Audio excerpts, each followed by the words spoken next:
Hello everyone, good morning all of you. आज हम करने वाले हैं विश्व इतिहास यानी कि वर्ल्ड हिस्ट्री के बारे में बात करेंगे। तो इसमें हम सबसे पहले हम करने वाले हैं क्रांतियाँ। इसमें सारी की सारी क्रांतियाँ जो हैं, क्रांतियों के नोट्स हैं, पूरे कंप्लीट नोट्स हैं। इसमें जो है अफ्रीकी क्रांति, औद्योगिक क्रांति, अमेरिकी क्रांति, चीनी क्रांति, सारी क्रांतियाँ जो है इंक्लूड हैं।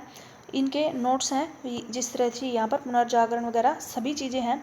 बाकी प्रथम विश्व युद्ध यानी कि वर्ल्ड वॉर, आपके 3 चीज़ें मैंने आपको बताई थी पिछली क्लास में। एक तो सभ्यताएं हैं आपकी इंपॉर्टेंट विश्व इतिहास में 4 एचटेट। वैसे तो आपका जो वर्ल्ड हिस्ट्री आप पढ़ने बैठोगे तो काफ़ी लेंथी चैप्टर हो जाता है, लेकिन वर्ल्ड जो हमारा एचटेट है उसके हिसाब से हमें काफ़ी कम जो है चीज़ें पढ़नी है 4 एचटेट। तो इसमें जो है एक्स्ट्रा मटेरियल भी है विश्व इतिहास के इस पीडीएफ में, जो कि मैं बीच बीच में आपको स्किप करवा दूंगी। वैसे आप पीडीएफ जो आपको पीडीएफ मिलेगी टेलीग्राम पे, वहाँ से आप चाहो तो एक्स्ट्रा चीज़ें अपनी नॉलेज के लिए आप पढ़ सकते हो, लेकिन बीच बीच में मैं छुड़वा दूंगी। जो सिर्फ एचटेट के लिए होगा वही मैं इसमें पढ़वाऊंगी, क्योंकि क्लास ज़्यादा लंबी ना हो जाए, फिर बच्चे देखते नहीं हैं क्योंकि एक्स्ट्रा चीज़ें हो जाती हैं। तो वो चीज़ें आप खुद से जो पीडीएफ मिलेगी वहाँ से लेकर के पढ़ लेना। वर्ल्ड वॉर हो जाएंगे, इसी में कंप्लीट हो जाएंगे। सिर्फ हमारी जो है सभ्यताएं बचेंगी। तो सभ्यताओं जिनमें से मैंने मेसोपोटामिया फेमस सबसे पहले की जो सभ्यता थी मेसोपोटामिया, उसकी पहले से वीडियो डाली हुई है और टेलीग्राम पे मैंने इसकी पीडीएफ भी डालती है। जिस भी बच्चे ने क्लास देखी हो, पीडीएफ नहीं ली है, तो टेलीग्राम को ज्वाइन करके वहाँ से आप पीडीएफ लेकर के अपना रिवीजन कर लेना। तो आज की वीडियो को स्टार्ट कर लेते हैं। सबसे पहले मैं आपको एक बार दिखा देती हूँ।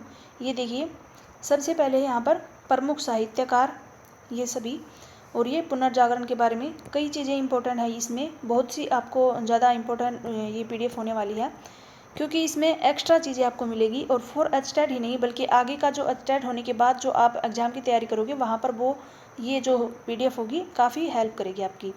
ये देखिए, यहाँ पर है अमेरिकी क्रांति स्टार्ट हो जाती है। उसके बाद यहाँ पर मैप से समझाया गया है। ये है नए देशों की खोज का। अगला है जो ये प्रमुख भौगोलिक खोजें हैं, इनके बारे में किसने किस चीज़ की खोज की थी। फ्रांसीसी क्रांति के बारे में है डिटेल में।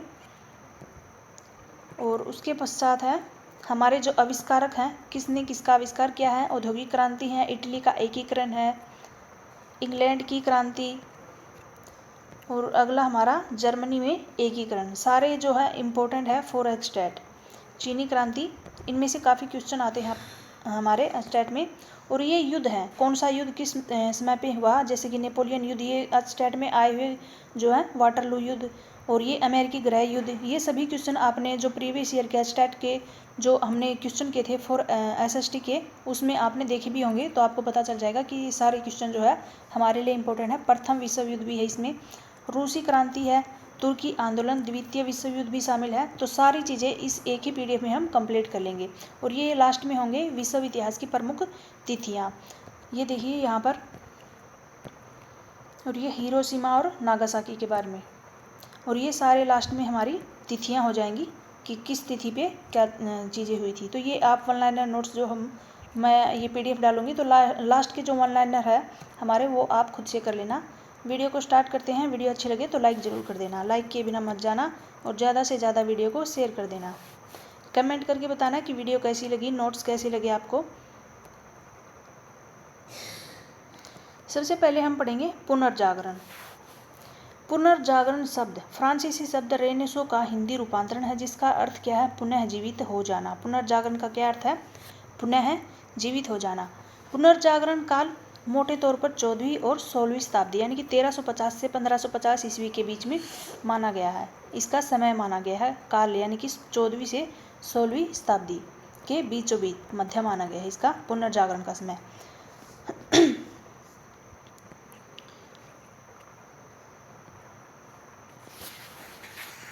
एक सेकंड रुकना।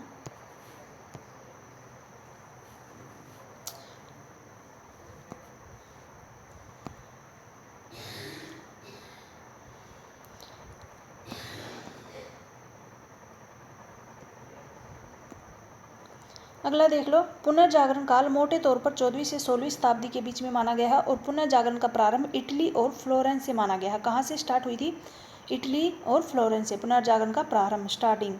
जो कि इटली के प्रारंभ होकर के यूरोप के अन्य भागों तक फैला था। स्टार्ट कहाँ से हुआ? इटली से। पुनर्जागरण की स्टार्टिंग यानी कि शुरुआत कहाँ से? इटली से। और कहाँ तक फैला था? यूरोप के अन्य भागों तक ये फैल गया था। इटली के महान कवि थे दांते। कौन कवि थे इटली के महान? दांते कवि थे। उनको पुनर्जागरण का अग्रदूत माना गया है। किसको माना गया है अग्रदूत? दांते को।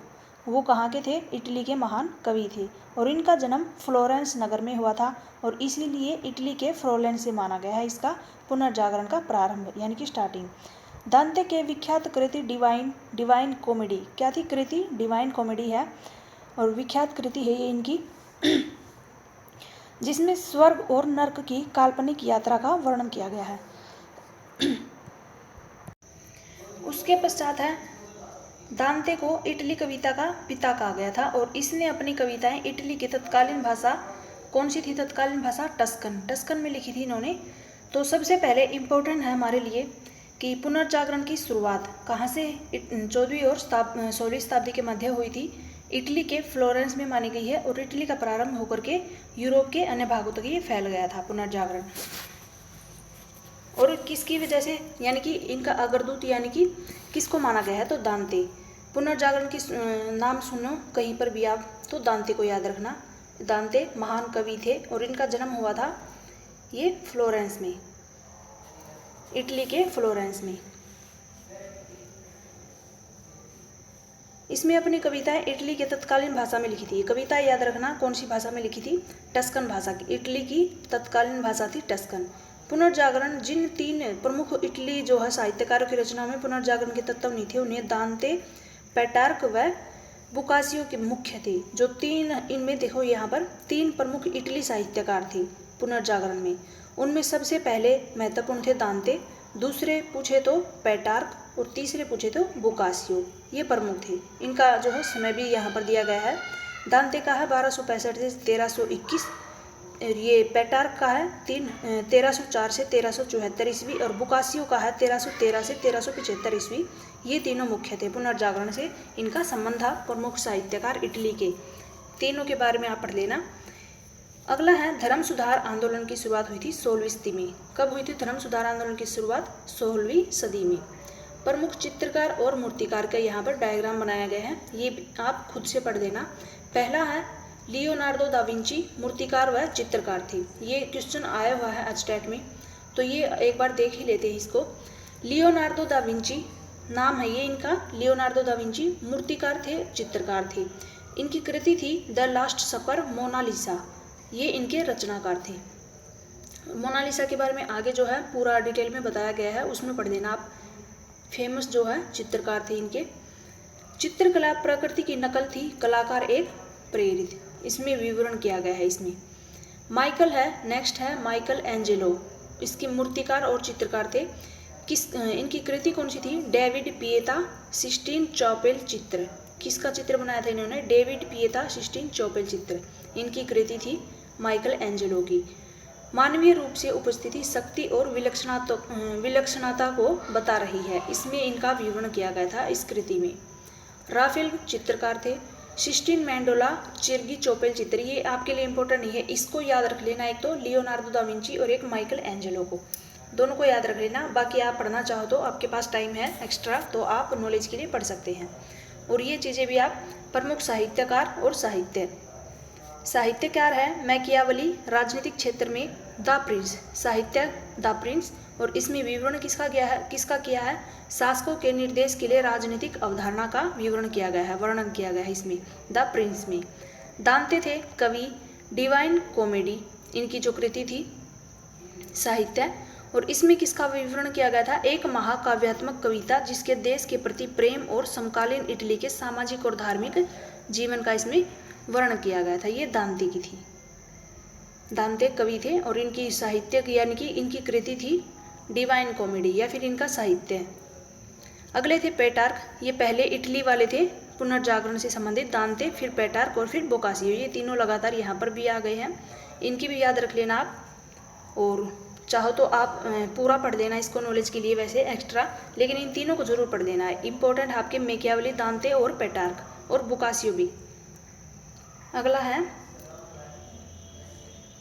यहाँ से धर्म सुधार आंदोलन का प्रवर्तक कौन था? धर्म सुधार आंदोलन का प्रवर्तक यानी कि प्रवर्तक कौन था? मार्टिन लूथर था, जो कि जर्मनी का रहने वाला था और इसने बाइबल का अनुवाद किया था जर्मन भाषा में। तो धर्म सुधार आंदोलन की यहाँ से स्टार्टिंग होती है और उसके प्रवर्तक किसको माने गए हैं? मार्टिन लूथर को माना गया है। जर्मनी का ये रहने वाला था मार्टिन लूथर, और उन्होंने जो बाइबल का अनुवाद किया था जर्मन भाषा में, क्योंकि ये जर्मनी के थे, इससे याद रख लेना, जर्मन के थे और जर्मनी भाषा में ही बाइबल का अनुवाद किया था। धर्म सुधार आंदोलन की शुरुआत कहाँ पर हुई थी? तो इंग्लैंड में हुई थी। कहाँ पर हुई थी? इंग्लैंड में। और ये आ गया आपका मोनालिसा का चित्र, जो कि मैंने अभी बताया था लियोनार्डो दा विंची। काफ़ी विश्व में प्रसिद्ध चित्र है, ये सबसे खूबसूरत चित्र। चाहो तो इसको भी पढ़ लेना। वैसे मैंने तो इसको पूरा पढ़ लिया है, लेकिन फॉर एचटेट ये इम्पोर्टेंट नहीं है, लेकिन फिर भी आप चाहो तो पढ़ सकते हो। अब और यहाँ पर है आगे हमारा जॉन विकल्पिक को धर्म सुधार आंदोलन का प्रातःकालीन तारा कहा गया। किसको कहा गया? प्रातःकालीन तारा। जॉन विकल्पिक को धर्म सुधार आंदोलन का प्रातःकालीन तारा किसको कहा गया है? जॉन विकल्पिक को। इसके अनुयायी थे लोलार्डस। क्या थे इनके अनुयायी? लोलार्डस कहलाते थे। पेटार्क को मानववाद का पिता कहा गया है। कौन? पेटार्क, जिसको मानववाद का पिता कहा गया है, और इसने पूरे यूरोप में मानवतावादी विचारधारा को प्रोत्साहित किया। किसको किया था? मानवतावादी विचारधारा को पूरे यूरोप में फैलाया था। बोकासियो की सर्वश्रेष्ठ कृति थी डेकमेरोन, और ये 100 कहानियों का एक संग्रह था। डेकमेरोन किसकी थी कृति? बोकासियो की सर्वश्रेष्ठ कृति थी और इसमें 100 कहानियां थी। बोकासियो की दूसरी प्रसिद्ध रचना जेनियोलॉजी ऑफ द गॉड्स थी। बोकासियो की दूसरी प्रसिद्ध रचना कौन थी? जेनियोलॉजी ऑफ द गॉड्स।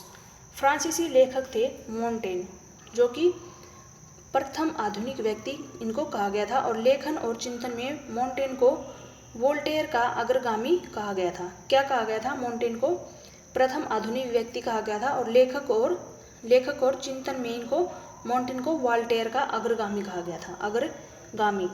अगला है पुनर्जागरण को इंग्लैंड की सबसे बड़ी देन विलियम शेक्सपियर। कौन इसको माना गया है? पुनर्जागरण को इंग्लैंड की सबसे बड़ी देन विलियम शेक्सपियर को माना गया है। किसको माना गया है? William Shakespeare. शेक्सपियर की प्रसिद्ध रचना थी तो मैकबेथ। शेक्सपियर की प्रसिद्ध रचना कौन सी थी? मैकबेथ।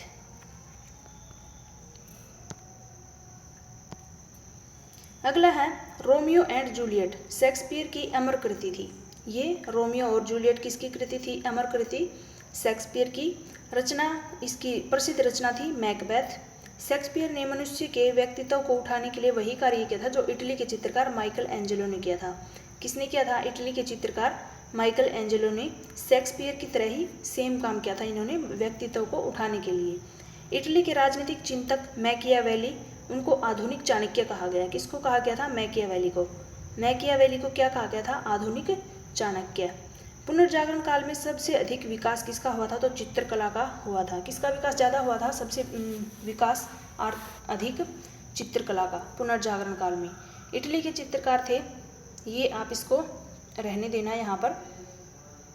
इसके जो 3 कलाकार थे उनको याद कर लेना। इटली के 3 कलाकार Leonardo da Vinci, Michael Angelo और ये तीसरा था राफेल। इनको पुनर्जागरण की भावना को पूर्ण अभिव्यक्ति प्रदान की थी और उनमें मुख्य थे ये तीनों।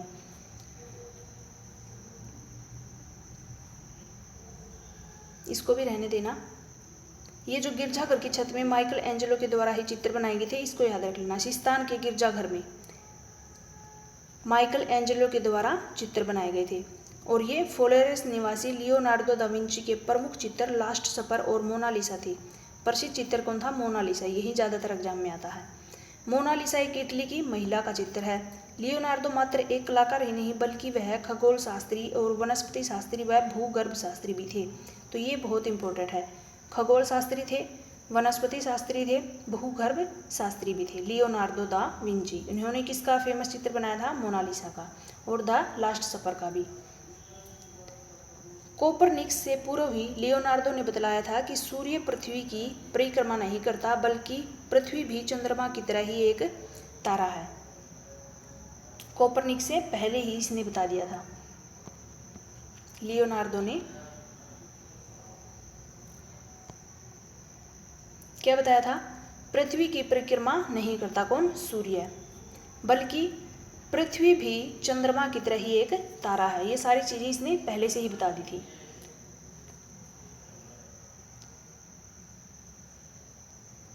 उसके पश्चात है पुनर्जागरण काल के जो महत्वपूर्ण वैज्ञानिक हैं, जैसे कि निकोलस, अभी हमने पढ़ा था, निकोलस कोपरनिकस।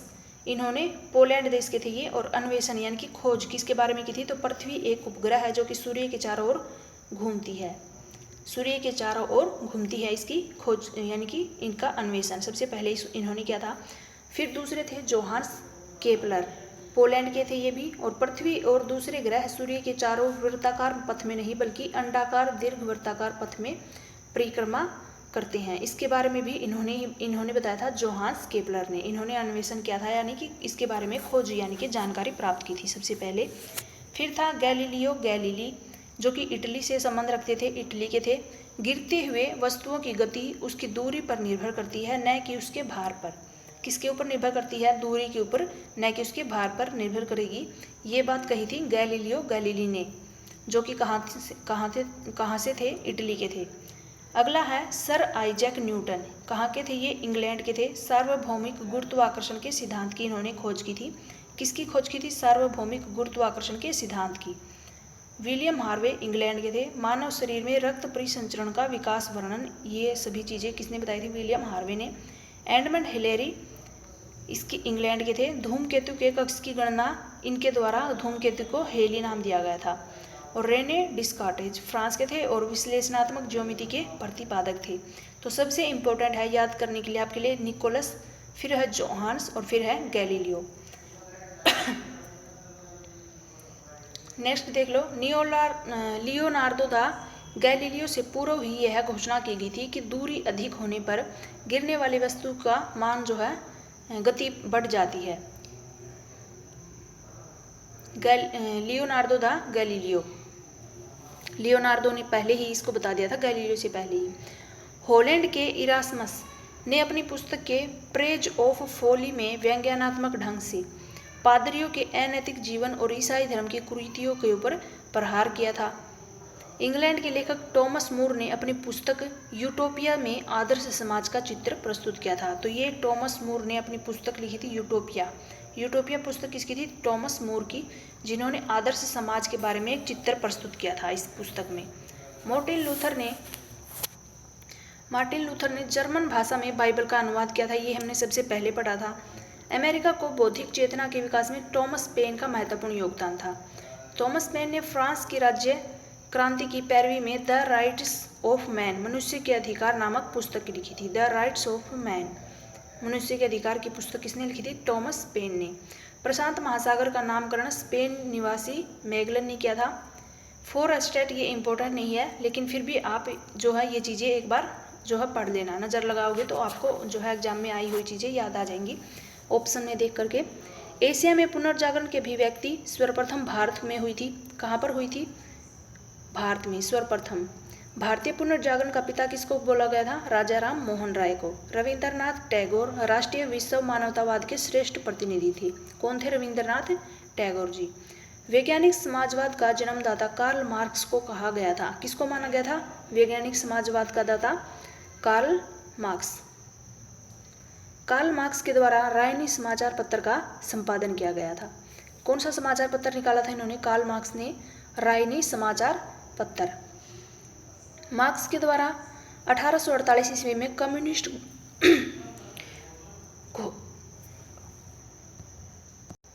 घोषणा पत्र को प्रकाशित किया था। विश्व के मजदूर एक हो जाओ, विश्व के मजदूरों एक हो जाओ, तुम्हें खाने के लिए कुछ नहीं है सिवाय अपनी गुलामी की जंजीरों के, और पाने के लिए भी तुम्हारे सामने विश्व पड़ा है। तो ये सभी चीज़ें किसमें प्रकाशित हुई थी? कार्ल मार्क्स के द्वारा जो 1848 में कम्युनिस्ट घोषणा पत्र को प्रकाशित किया था, और यही चीज़ें इसमें शामिल हुई थी। कार्ल मार्क्स की महान रचना थी 1867 ईस्वी में प्रकाशित हुई थी दास कैपिटल। उसमें ये चीज़ें कही गई थी कि विश्व के मजदूरों एक हो जाओ, तुम्हें खाने के लिए कुछ नहीं है सिवाय अपनी गुलामी की जंजीरों के, पाने के लिए भी तुम्हारे सामने एक विश्व पड़ा है। तो ये सारी चीज़ें इसमें शामिल थी। दास कैपिटल में 1867 में कार्ल मार्क्स की महान रचना थी। फिर आती है अमेरिकी क्रांति।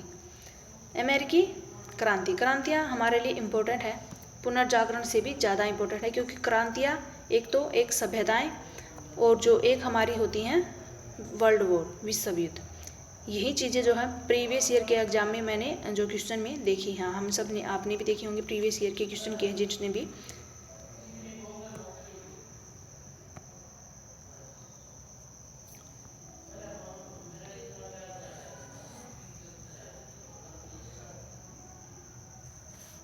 अमेरिकी क्रांति।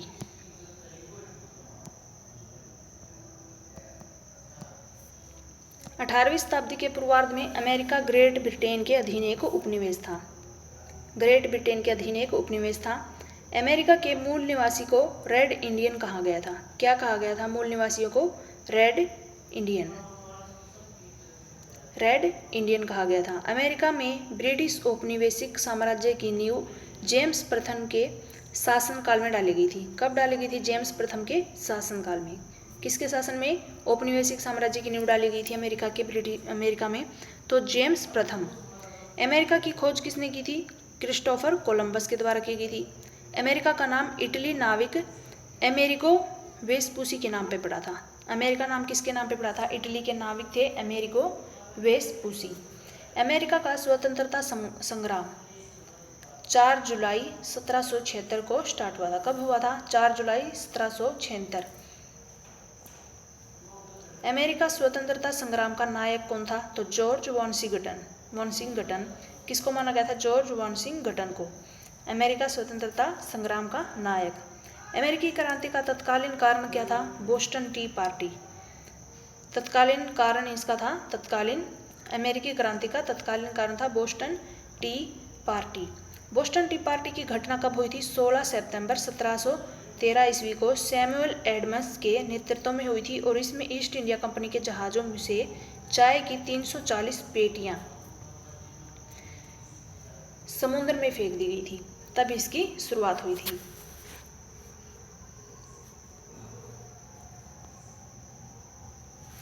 अगला है महाद्वीपीय सम्मेलन कांग्रेस का आयोजन फिलाडेल्फिया में 5 सितंबर 1774 को किया गया था और सम्मेलन का उद्देश्य था पूर्ण स्वराज्य की मांग नहीं अपितु आंतरिक मामलों में पूर्ण स्वेच्छा का अधिकार प्राप्त करता था। इनकी मांग क्या थी? पूर्ण स्वराज्य की मांग नहीं अपितु आंतरिक मामलों में पूर्ण स्वेच्छा का अधिकार, ये मांग थी इनकी। द्वितीय महाद्वीपीय सम्मेलन 1775 में अमेरिकी सेनाध्यक्ष के पद पर जॉर्ज वॉशिंगटन का चयन किया गया था। बकर हिल एक लड़ाई है जो कि 1776 में अंग्रेज जनरल विलियम हो ने जॉर्ज वॉशिंगटन को पराजित किया था। जॉर्ज वॉशिंगटन को पराजित किसने किया था? जनरल विलियम ने 1776 में। और कौन सी लड़ाई में? बकर हिल की लड़ाई में। यॉर्क टाउन के युद्ध 19 अक्टूबर 1718 में अंग्रेज सेनाध्यक्ष लॉर्ड कॉर्नवालिस को अमेरिकी और फ्रांसीसी सेना के समक्ष आत्मसमर्पण करना पड़ा था। फिर अमेरिकी स्वतंत्रता संग्राम की समाप्ति 1783 ईस्वी में पेरिस की संधि के अंतर्गत हुई थी और इस समय ब्रिटेन के प्रधानमंत्री थे लॉर्ड नॉर्थ। ये इंपॉर्टेंट लाइन है आपके लिए। इसकी समाप्ति कब हुई थी? 1783 में हुई थी पेरिस की संधि के अंतर्गत और उस समय ब्रिटेन के जो प्रधानमंत्री थे वो लॉर्ड नॉर्थ थे। विश्व में प्रथम गणतंत्रीय सरकार किसकी थी? अमेरिका की बनी थी स्थापना। प्रथम गणतंत्रीय सरकार विश्व में। अमेरिकी क्रांति को आधुनिक युग में गणतंत्र की जननी कहा गया था। मार्च 1789 ईस्वी में नई सरकार का गठन किया गया और प्रथम राष्ट्रपति जॉन वॉशिंगटन बनाए गए थे। प्रथम राष्ट्रपति अमेरिका के नई सरकार बनी थी, उसके पश्चात प्रथम राष्ट्रपति के रूप में किसको बैठाया गया था? जॉर्ज वॉशिंगटन को। प्रजातंत्र और धर्मनिरपेक्ष राज्य की स्थापना सर्वप्रथम कहाँ हुई थी? अमेरिका में हुई थी। प्रतिनिधित्व नहीं तो एक नहीं का नारा, प्रतिनिधित्व नहीं तो कर नहीं का नारा किसने अमेरिका स्वतंत्रता संग्राम के दौरान अमेरिका वासियों ने दिया था। मनुष्यों की समानता और उनके मौलिक अधिकारों की घोषणा करने वाला अमेरिका विश्व का प्रथम देश था। यानी कि मौलिक अधिकारों की घोषणा किसने की थी? सबसे पहले अमेरिका ने की थी। अमेरिका में दासों के आयात को 1808 ईस्वी में अवैध घोषित कर दिया गया था। अमेरिका में जो दास थे उनको आयात किया जाता था बाहर से काम करने के लिए उनको जो है वैध घोषित कर दिया था। कब किया था अवैध? 1808 ईस्वी में। फिर 1860 यानी कि 60 में अमेरिका के राष्ट्रपति थे अब्राहम लिंकन। पहले कौन बने थे राष्ट्रपति? जॉर्ज वाशिंगटन बने थे 1789 में। फिर बने थे अब्राहम लिंकन 1808 में। अमेरिका में गृह युद्ध का प्रारंभ हुआ था 12 अप्रैल 1861 को। दक्षिणी और उत्तरी राज्यों के बीच हुआ था और इसमें दक्षिणी राज्य दासता का समर्थन कर रहे थे, उत्तरी राज्य दासता का विरोध कर रहे थे। तो जो है दक्षिणी थे वो दासता का समर्थन यानी कि साथ दे रहे थे और उत्तरी राज्य थे जो उनके खिलाफ खड़े थे। कब हुआ था गृह युद्ध प्रारंभ? 12 अप्रैल को 1861 में। अमेरिकी गृह युद्ध का प्रारंभ दक्षिणी कैरोलिना राज्य से स्टार्ट हुआ था। कहाँ से स्टार्टिंग हुई थी गृह युद्ध की? कैरोलिना। अमेरिका में दास प्रथा का उन्मूलन जनवरी 1963 में अब्राहम लिंकन ने किया था। प्रजातंत्र जनता के द्वारा और जनता का शासन है। प्रजातंत्र की इस परिभाषा के जनक कौन है? तो अब्राहम लिंकन है। ये इम्पोर्टेंट है, ये भी इम्पोर्टेंट है, ये सारी चीज़ें इम्पोर्टेंट है आपके लिए। एक गृह युद्ध की शुरुआत कब हुई थी? मौलिक अधिकार पूरा ही जो है आप इसको पूरा वन लाइनर जो है रट लेना, सारे इम्पोर्टेंट है। वैसे बकर हिल की लड़ाई, यॉर्क टाउन की युद्ध, ये जो है काफ़ी कम जो है फॉर स्टेट इम्पोर्टेंट नहीं इतना, लेकिन फिर भी आप पढ़ लेना, कोई बात नहीं, नॉलेज जितनी लो उतनी कम। प्रमुख भौगोलिक खोजें, भूगोलविद और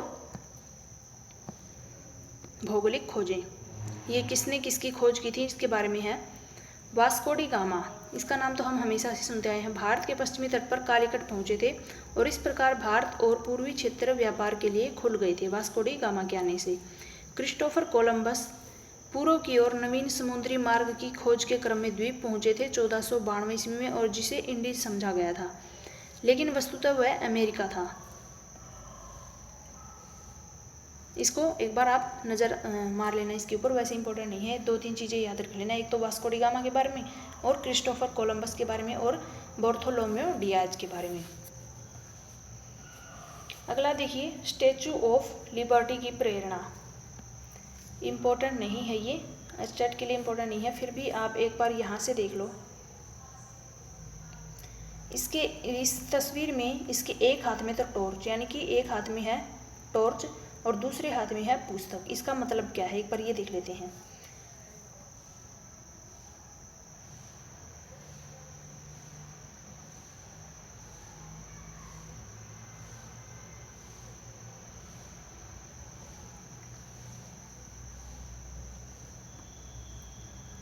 खुद से ही पढ़ लेना, वैसे इसको क्यों टाइम वेस्ट करते हैं इसके ऊपर। यहाँ से देखो आप, अमेरिकी गृह युद्ध समाप्त कब हुआ था? 22 मई 1865 ईस्वी को अमेरिकी गृह युद्ध समाप्त हो गया था।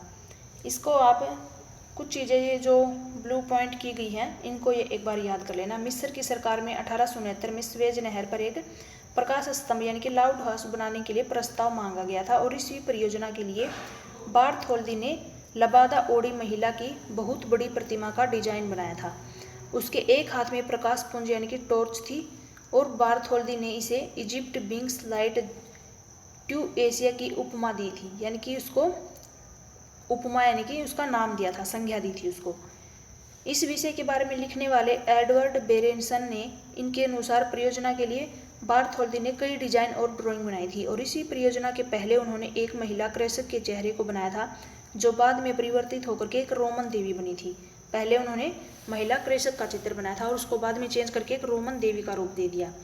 अब फ्रांसीसी इतिहासकार इडोर्ड डी लाबोलाय ने स्टैचू ऑफ लिबर्टी का खाका बनाया तो बार्थोल्दी ने दूसरा अवसर मिला था और फिर उन्होंने अपने पुराने डिजाइन पर नए सिरे पर काम किया था। फिर 1870 में स्टैचू ऑफ लिबर्टी पर काम किया और उसका उद्घाटन 1886 में हुआ था। कब हुआ था इसका उद्घाटन? 1886 में। यह न्यूयॉर्क यानी कि अमेरिका में लिबर्टी द्वीप पर अवस्थित है। कहाँ पर स्थित है? इसकी स्थान पूछे थे, न्यूयॉर्क में है, लिबर्टी द्वीप के ऊपर। 1984 को इसे विश्व विरासत सूची के सांस्कृतिक श्रेणी में शामिल किया गया था। अमेरिका की क्रांति के दौरान फ्रांस अमेरिका की मित्रता का प्रतीक के तौर पर तांबे की बनी ये मूर्ति फ्रांस द्वारा उपहार स्वरूप 28 अक्टूबर 1886 में दिया गया था। जब अमेरिका की क्रांति हुई थी तब फ्रांस और अमेरिका के दोस्ती के प्रतीक के रूप में इसको तांबे की मूर्ति फ्रांस को दी गई थी, फ्रांस के द्वारा उपहार में दी गई थी। कब दी गई थी? 28 अक्टूबर 1886 में। इसकी पूरी स्टोरी यहाँ पर दी गई है, स्टैच्यू ऑफ लिबर्टी। नेक्स्ट हम पढ़ेंगे फ्रांसीसी क्रांति के बारे में। लास्ट लाइन थी अमेरिका में गृह युद्ध समाप्त हो गया था 22 मई 1865 में, और फिर अमेरिका में फिलोसोफिकल सोसाइटी की स्थापना में बेंजामिन फ्रैंकलिन ने की थी। किसकी स्थापना की थी इन्होंने? बेंजामिन फ्रैंकलिन ने अमेरिका में फिलोसोफिकल सोसाइटी की। अगला है हमारा फ्रांसीसी क्रांति, जो कि पहले से ही मैंने 9th क्लास की एनसीईआरटी कंप्लीट करवा रखी है, उसमें ये पूरा चैप्टर है विद डिटेल। फ्रांसीसी क्रांति का प्रारंभ बास्तिल के पतन से हुआ था। तो फ्रांसीसी क्रांति की स्टार्टिंग कहाँ से होती है? बास्तिल के पतन से। नेक्स्ट आता है 14 जुलाई। बास्तिल के पतन को कब हुआ था? 14 जुलाई को फ्रांस में राष्ट्रीय दिवस के रूप में मनाया गया था। फ्रांस में राष्ट्रीय दिवस मनाया गया था 14 जुलाई को। 1789 की फ्रांसीसी क्रांति के समय फ्रांस का राजा कौन था? लुई 16। कौन था राजा? कौन था फ्रांस का उस टाइम पे? लुई 16 था। लुई 16 की वे पत्नी मेरी, लुई 16 की पत्नी कौन थी? मेरी आंतवानेत ऑस्ट्रिया के सम्राट जोसेफ द्वितीय की बहन थी।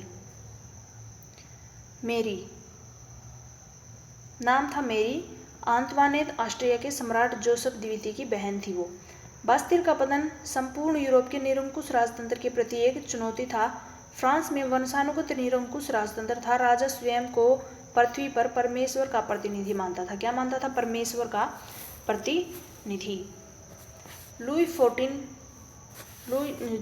14 था, मैं ही राज्य हूँ कहकर के अपनी निरंकुश सत्ता का परिचय दिया था। एक तो उस टाइम पे फ्रांस में जो राजा था वो खुद का परमेश्वर का दूत मानता था, भगवान का जो भेजा हुआ दूत मानता था, प्रतिनिधि मानता था, और उसी के आधार पर बताया है कि लुई जो 14 थे उन्होंने बताया है कि मैं राजा हूँ, ये कह करके अपनी निरंकुश सत्ता का परिचय दिया था। लुई 15 वे उत्तराधिकारी लुई 15 क्या थे?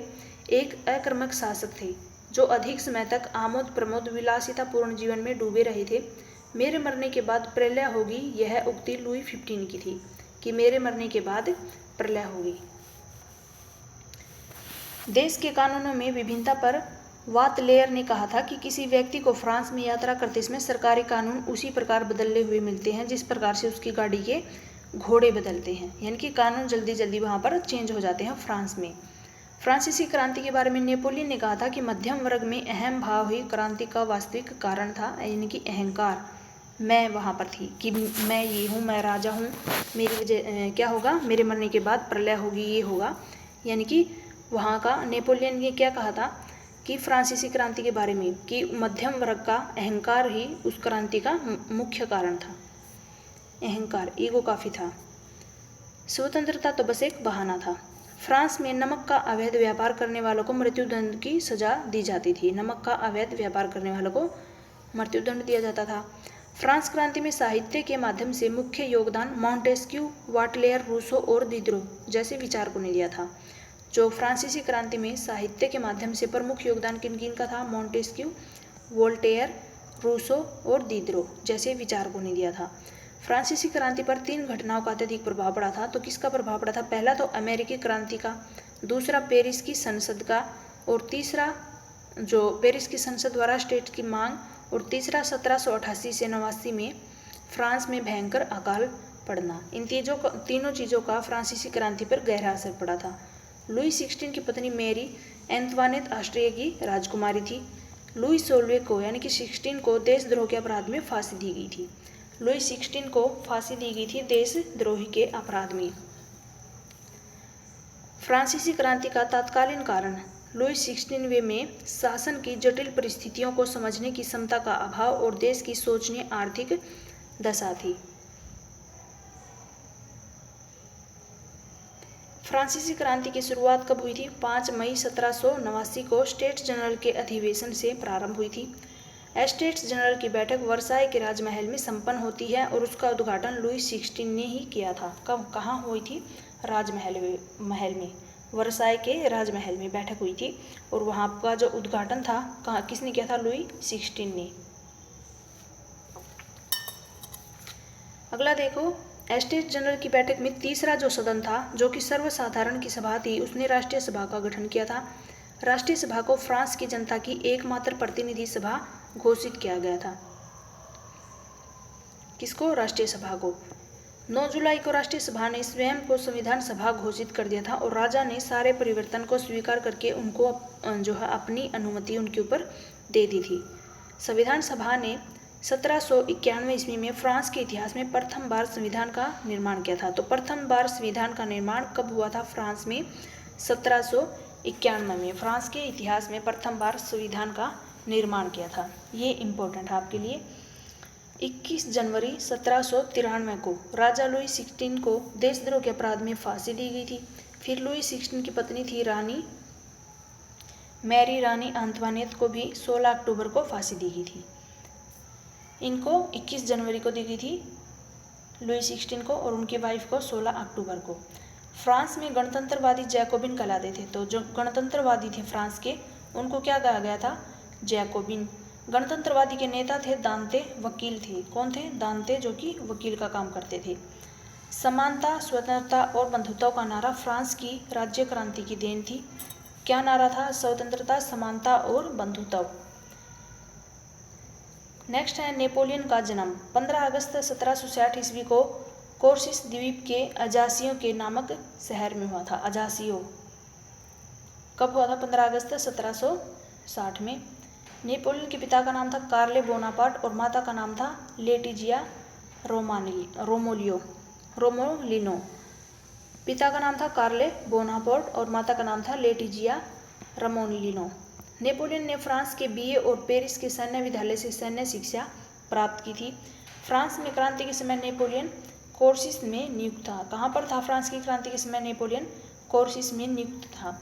जुलाई 1798 में नेपोलियन ने मिस्र के नगर अलेक्जेंड्रिया में अधिकार कर लिया था। किसके ऊपर अधिकार किया था नेपोलियन ने? मिस्र के नगर अलेक्जेंड्रिया पर। जुलाई 1798 में।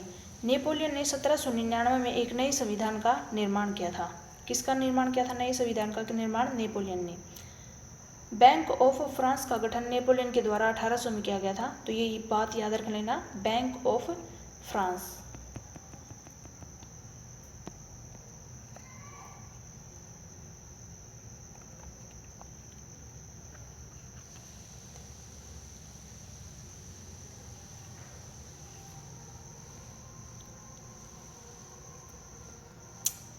कहाँ थे हम?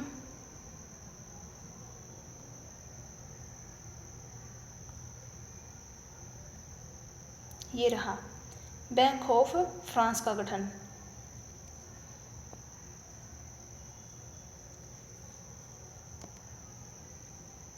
नेपोलियन के द्वारा किया गया था 1800 में। अगला है, नेपोलियन ने 1802 में पोप के साथ एक धार्मिक समझौता किया था, जो कि कॉन्कॉर्डेट नाम से जाना गया था। किस नाम से जाना गया था? कॉन्कॉर्डेट। नेपोलियन का सबसे महत्वपूर्ण और स्थायी कार्य नागरिक कानूनों का संकलन था। स्थायी कार्य क्या था? नागरिकों कानूनों का संकलन करना। नेपोलियन के सम्राट के रूप में राज्याभिषेक नोत्र दामे गिरजाघर में 2 दिसंबर 1804 ईस्वी को किया गया था। राज्याभिषेक कब किया था सम्राट के रूप में नेपोलियन का? 2 दिसंबर 1804 में गिरजाघर में, नोत्र दामे गिरजाघर में। नेपोलियन ने अपनी पत्नी जोजेफाइन को तलाक देकर के ऑस्ट्रिया की राजकुमारी मोरिया लुइसा से विवाह कर लिया था। किससे विवाह किया था? मोरिया लुइसा से, राजकुमारी थी ऑस्ट्रिया की। नेक्स्ट है, नेपोलियन के महाद्वीपीय व्यवस्था का उद्देश्य इंग्लैंड के व्यापारिक प्रभुत्व को यूरोप से समाप्त कर फ्रांस में आर्थिक गतिविधि का केंद्र बनाया। फिर नेपोलियन ने स्पेन पर अधिकार करके अपने भाई जोसेफ को स्पेन का राजा बना दिया था। स्पेन पर आक्रमण नेपोलियन की बड़ी भूल थी और स्वयं नेपोलियन ने कहा कि मैं स्पेन का नासूर मेरे विनाश का कारण था। सोशल कॉन्ट्रैक्ट रूसो की व लेटर ऑन इंग्लिश वोल्टेयर की रचना थी। सोशल कॉन्ट्रैक्ट रूसो की व लेटर ऑन इंग्लिश वोल्टेयर की रचना थी। किसकी थी ये? वोल्टेयर की रचना। नेपोलियन के पतन का कारण था 1812 ईस्वी में रूस के ऊपर आक्रमण करना। रूस पर आक्रमण करना इसका पतन का कारण बना था। नेपोलियन ने इंग्लैंड को बनियों का देश कहा था। इंग्लैंड को बनियों का देश किसने कहा था? नेपोलियन ने। नेपोलियन के विरुद्ध चौथे गुट का निर्माण यानी कि पहला प्रसा ऑस्ट्रिया, रूस और स्वीडन। इंग्लैंड के द्वारा किया गया था। चौथे गुट का निर्माण नेपोलियन ने ही 1814 ईस्वी में फाउंटेन ब्लू नामक स्थान पर मित्र राष्ट्रों के साथ में संधि करके फ्रांस पर अपने अधिकार को त्याग दिया और फिर मित्र राष्ट्रों के द्वारा नेपोलियन में एकता द्वीप पर शासक नियुक्त किया गया था। और फिर नेपोलियन ने अपने जीवन का अंतिम युद्ध वाटरलू के मैदान में 18 जून 1815 को लड़ा था। लास्ट युद्ध था नेपोलियन का वाटरलू के मैदान में 18 जून 1815 को। मित्र राष्ट्रों के द्वारा नेपोलियन को ऐतबा द्वीप का शासक नियुक्त किया गया था। वाटरलू के युद्ध में नेपोलियन की पराजय मित्र राष्ट्रों की सेना से हुई थी और इस युद्ध में अंग्रेजी सेना का नेतृत्व लॉर्ड वेलेस्ली ने किया था। नेपोलियन को पराजय के बाद अटलांटिक महासागर में स्थित सेंट हेलेना द्वीप पर भेज दिया गया और वहां उनकी मृत्यु हुई थी 5 मई 1821 को। मापतोल की दशमलव जो फ्रांस की देन है, दशमलव प्रणाली है वो मापतोल की, वो फ्रांस की देन है। नेपोलियन के पतन का कारण उसका रूस पर आक्रमण करना था 1812 में। कब किया था इन्होंने रूस पर आक्रमण? 1812 में, जो इनकी पतन का कारण बना था। मित्र राष्ट्रों के द्वारा इनकी हार हो गई थी और फिर इनको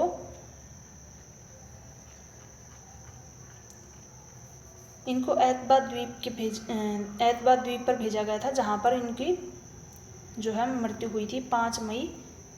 सेंट हेलेना द्वीप पर भेजा था। ऐतबा द्वीप पर तो इनको शासक नियुक्त किया गया था।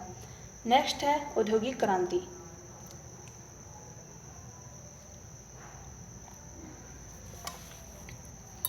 अगला देखो औद्योगिक क्रांति।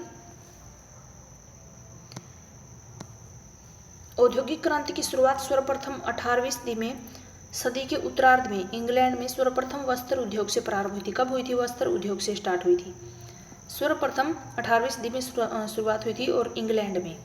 सर्वप्रथम 1773 ईस्वी में जॉन के बुनकर ने फ्लाइंग स्टल का आविष्कार किया था और तेजी से कपड़ा बुना जा सकता था इससे, फ्लाइंग स्टल से। 1773 में 1846 में एलिहास हो के द्वारा सिलाई मशीन का आविष्कार किया गया था। 19वीं शताब्दी की औद्योगिक क्रांति फ्रांसीसी विचार व ब्रिटिश तकनीक का परिणाम बनी थी। वाष्प इंजन का आविष्कार 1769 ईस्वी में जेम्स वॉट के द्वारा किया गया था। ये क्लास 10th की एनसीईआरटी है। क्लास 10th की एनसीईआरटी, जिसमें जो चैप्टर मैंने पहला यूरोप में राष्ट्रवाद और फिर दूसरा जो है भारत में राष्ट्रवाद, दोनों मैंने कंप्लीट करवाए थे। उसके बाद जो औद्योगिक क्रांति वाला चैप्टर है, 3rd चैप्टर, उसके बारे में जो इंपॉर्टेंट पॉइंट्स हैं, की पॉइंट्स, वही ठाए हैं इसमें। 19वीं शताब्दी की औद्योगिक क्रांति फ्रांसीसी विचारों ब्रिटिश तकनीक का परिणाम थी। वाष्प इंजन का आविष्कार 1769 में जेम्स वॉट के द्वारा किया गया था। पक्की सड़क का निर्माण स्कॉटलैंड के निवासी मकाडम के द्वारा किया गया था। नहर बनाने की तकनीक का जनक जेम्स ब्रिंडले नामक एक अंग्रेज था। तकनीक का जनक किसको बोला गया है? जेम्स ब्रिंडले नामक एक अंग्रेज को, नहर बनाने का। औद्योगिक क्रांति को आविष्कारों का आविष्कारक कहा गया है।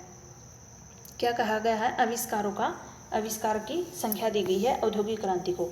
भूमध्य सागर व लाल सागर को मिलाने वाली जो स्वेज नहर है, उसका निर्माण फ्रांसीसी इंजीनियर किसको दिया गया है? इसका फर्दिनांद द लेसेप के द्वारा 1869 ईस्वी में किया गया था। भूमध्य सागर को लाल सागर से मिलाने वाली नहर है स्वेज नहर, और इसका जो है फ्रांसीसी इंजीनियर है फर्दिनांद द लेसेप, उसके द्वारा की गई है 1869 ईस्वी में। क्लास 12th की है ये एनसीईआरटी का। विश्व में प्रथम रेलगाड़ी 1830 में मैनचेस्टर और लिवरपूल के बीच चली थी। प्रथम रेलगाड़ी कब चली थी विश्व में? 1830 में मैनचेस्टर और लिवरपूल के बीच में। नेक्स्ट होती है इंग्लैंड में क्रांति।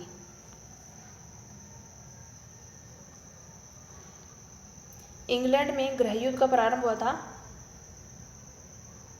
चार्ल्स प्रथम के शासनकाल में 1642 में। कब हुआ था?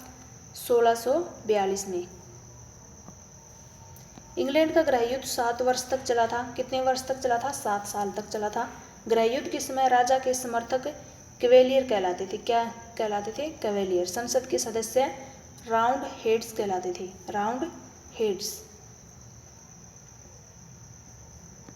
1688 ईस्वी की क्रांति को इंग्लैंड की गौरवपूर्ण क्रांति के नाम से जाना गया था। 1688 की क्रांति को इंग्लैंड की गौरवपूर्ण क्रांति कहा गया था, जिससे इंग्लैंड के मध्य वर्ग का आधिपत्य स्थापित हो गया था। इंग्लैंड के प्रथम प्रधानमंत्री थे वालपोल, शासनकाल 1721 से 1742। इसने सर्वप्रथम व्यापार की नीति अपनाई थी, स्वतंत्र व्यापार की नीति। किसने अपनाई थी स्वतंत्र व्यापार की नीति? वालपोल प्रथम प्रधानमंत्री थे इंग्लैंड के। इंग्लैंड में कृषि को प्रोत्साहित करने वाला कौन था? जॉर्ज तृतीय। कृषि को प्रोत्साहित किसने किया था? जॉर्ज तृतीय ने। इंग्लैंड में राजा चार्ल्स प्रथम को फांसी की सजा दी गई थी। इंग्लैंड का सर्वाधिक शक्तिशाली राजवंश था ट्यूडर वंश। ट्यूडर वंश। एलिजाबेथ प्रथम का संबंध इसी राजवंश से है। तो एलिजाबेथ को जो प्रथम है वो कौन से वंश से संबंध रखती है? ट्यूडर वंश से, और जो कि सबसे शक्तिशाली था, इंग्लैंड का जो है शक्तिशाली राजवंश था। इतिहास प्रसिद्ध गुलाबों का युद्ध, इसका संबंध किससे है? इंग्लैंड से है, गुलाबों का युद्ध। सामुद्रिक व्यापार इंग्लैंड पर आधिपत्य नेपोलियन की महाद्वीपीय प्रणाली के फलस्वरूप ही स्थापित हो सका था।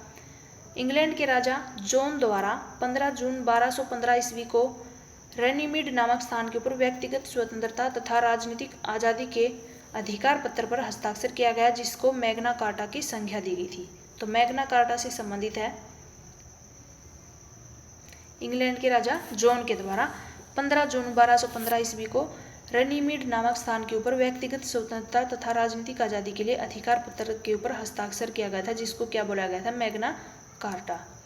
इंग्लैंड में हिग दल का उदय चार्ल्स प्रथम द्वारा तथा चार्ल्स द्वितीय के शासनकाल में हुआ था। हिग दल चार्ल्स प्रथम और चार्ल्स द्वितीय के शासनकाल में। इंग्लैंड के इतिहास में चौथे दशक में आरंभ हुआ था चार्टिस्ट आंदोलन। मजदूर नेताओं के द्वारा चलाया गया आंदोलन था ये चार्टिस्ट आंदोलन। चार्टिस्ट आंदोलन इंग्लैंड के इतिहास में श्रमिकों का प्रथम संगठित आंदोलन था। ये चार्टिस्ट आंदोलन कब चलाया गया था? चौथे दशक में, इतिहास के चौथे दशक में मजदूरों द्वारा चलाया गया, मजदूर नेताओं के द्वारा चलाया गया आंदोलन। नेक्स्ट आता है इंग्लैंड इटली का एकीकरण। इटली का एकीकरण यूरोप में राष्ट्रीय राज्यों का उदय हुआ था 16वीं शताब्दी में ही प्रारंभ हुआ था, लेकिन अभी जो है इटली के छोटे छोटे 13 राज्यों में विभाजित था। इटली कितने राज्यों में विभाजित था? छोटे छोटे 13 राज्यों में। 1789 में फ्रांस की क्रांति की शुरुआत विभाजित इटली में दिखाई देने लगी थी। कब क्रांति की शुरुआत? फ्रांस की क्रांति का शुरुआत विभाजन इटली में ही दिखाई देने लगी थी। इटली के एकीकरण के मार्ग में सबसे बड़ी बाधा थी ऑस्ट्रिया।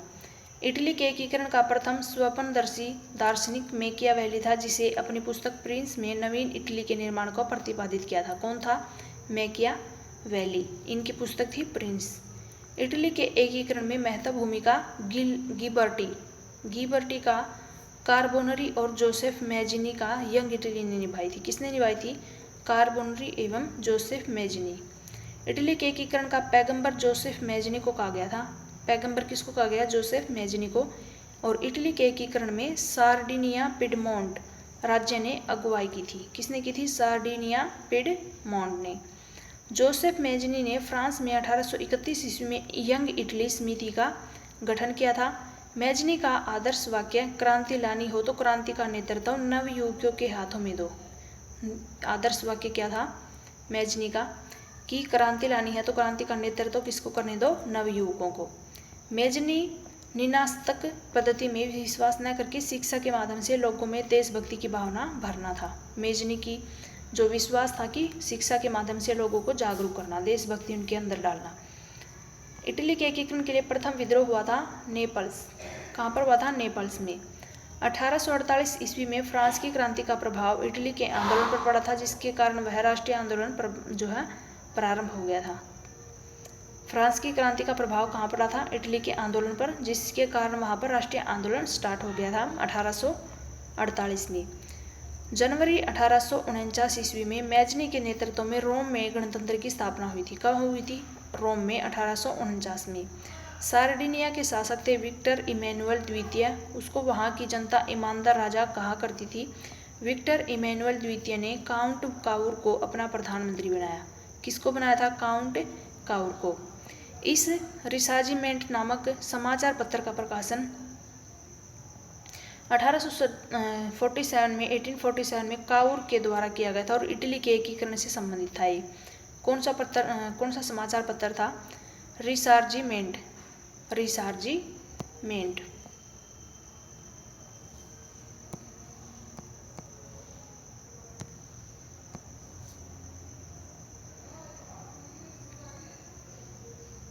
1847 में काउर के द्वारा किया गया था। इटली के एकीकरण से संबंधित था। इटली की समस्या का अंतर्राष्ट्रीय समस्या बनाने वाला काउर था। इटली की समस्या को इंटरनेशनल लेवल पर ले जाने का हाथ किसका था? काउर का। क्रीमिया युद्ध 1854 में काउर के लिए देव प्रदत्त अवसर सिद्ध हुआ था और इसी कारण से ये लोकोक्ति चरितार्थ है कि क्रीमिया के कीचड़ में इटली का जन्म हुआ।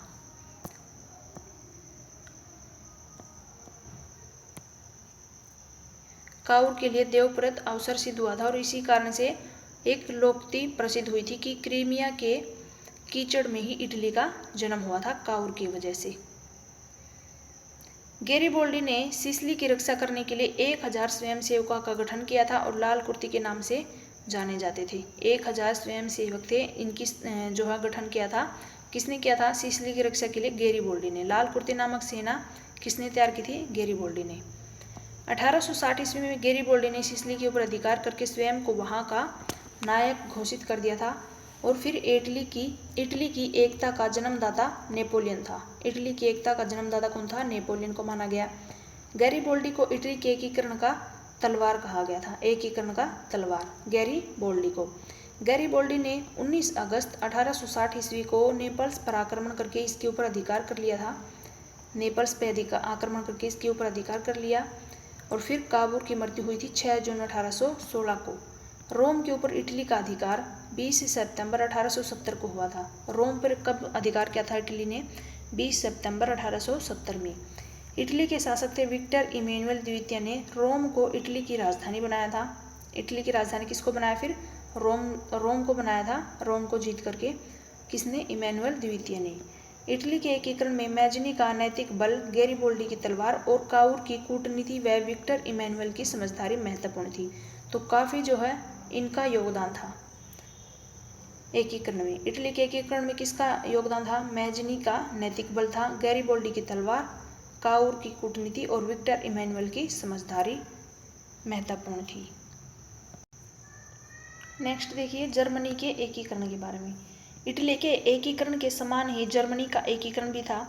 19वीं शताब्दी के यूरोपीय इतिहास की एक महत्वपूर्ण घटना थी। इटली के समान ही जर्मनी के एकीकरण में फ्रांसीसी क्रांति का महत्वपूर्ण योगदान रहा था और फिर जर्मनी के एकीकरण में नेपोलियन द्वारा गठित राइन संघ की महत्वपूर्ण भूमिका रही थी। किसकी? राइन संघ, नेपोलियन के द्वारा गठित राइन संघ की। जर्मनी में राष्ट्रीय आंदोलन का प्रारंभ प्रसा से हुआ था। कहाँ से हुआ था? प्रसा से। 1815 से 1850 तक जर्मनी के एकीकरण में बाधा के रूप में ऑस्ट्रिया विद्यमान था। कौन शामिल था बाधा के रूप में? ऑस्ट्रिया। 1815 से 50 तक जर्मनी में राष्ट्रीय आंदोलन का नेतृत्वकर्ता कौन था? बिस्मार्क। किसको बोला गया नेतृत्वकर्ता कौन था? बिस्मार्क। बिस्मार्क का जन्म 1 अप्रैल 1815 ईस्वी को ब्रेडेनबर्ग में प्रतिष्ठित सामंत परिवार में हुआ था।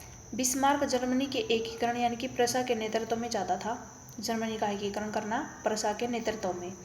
बिस्मार्क को सबसे अधिक भय किससे था? फ्रांस से। प्रारंभिक अवस्था में बिस्मार्क उदारवादी विचारधारा का कट्टर विरोधी था और प्रजातंत्र में उसकी कोई आस्था नहीं थी।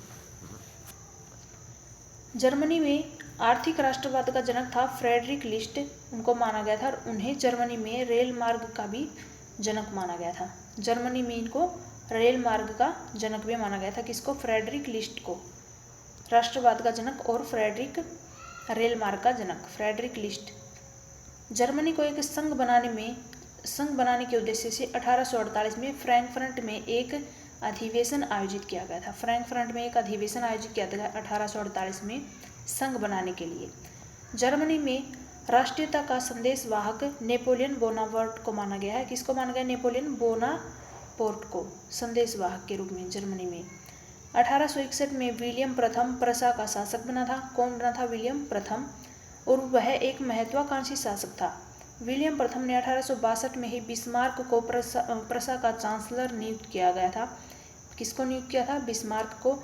बिस्मार्क का मुख्य उद्देश्य प्रसा को शक्तिशाली बना करके जर्मनी का एकीकरण करना था। बिस्मार्क की महान कूटनीति विजय ऑस्ट्रिया के विरुद्ध गैस्टाइन समझौता थी। कूटनीतिक विजय कौन थी? ऑस्ट्रिया के विरुद्ध गैस्टाइन समझौता, क्योंकि ऑस्ट्रिया ही क्या थी? महत्वपूर्ण बाधा थी जर्मनी के एकीकरण में।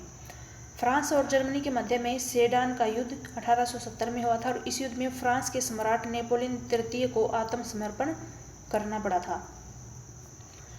18 जनवरी 1871 ईस्वी को वर्साय के राजमहल में बिस्मार्क के जर्मन सम्राट विलियम प्रथम का राज्याभिषेक किया गया था। सम्राट के रूप में विलियम प्रथम का वर्साय के राजमहल में।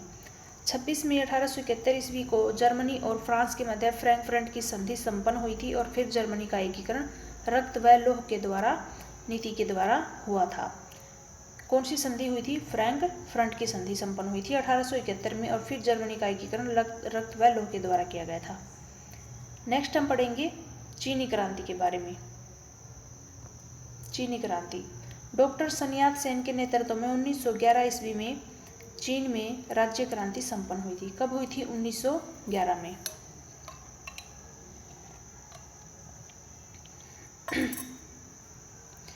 1905 ईस्वी में sun yat-sen ने तुंग मेल दल की स्थापना की थी।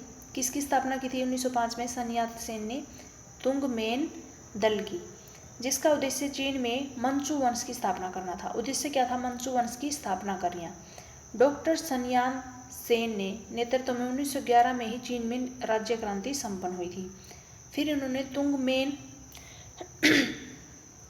दल की स्थापना की थी और उनका मुख्य उद्देश्य था मंचू वंश को समाप्त करना।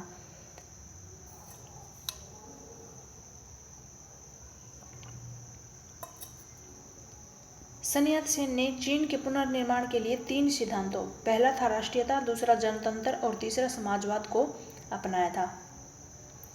कौन कौन सी जो है 3 सिद्धांतों को अपनाया था? राष्ट्रीयता, जनतंत्र और समाजवाद। कोविनेड लीग सोसाइटी का संस्थापक sun yat-sen था। किसको माना गया था? कोविनेड लीग सोसाइटी का संस्थापक sun yat-sen को। sun yat-sen को डॉक्टर sun yat-sen ने अपनी सेना के संगठन के लिए जनरल गैलियन को चुना था।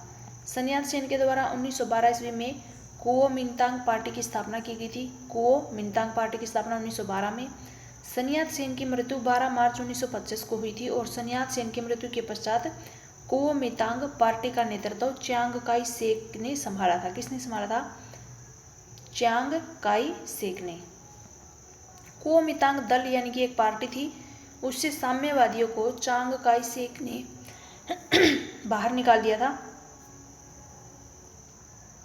किसको निकाल दिया था बाहर? साम्यवादियों को। प्रथम अखिल चीनी सोवियत सम्मेलन का आयोजन 1931 ईस्वी में किया गया था और इसी सम्मेलन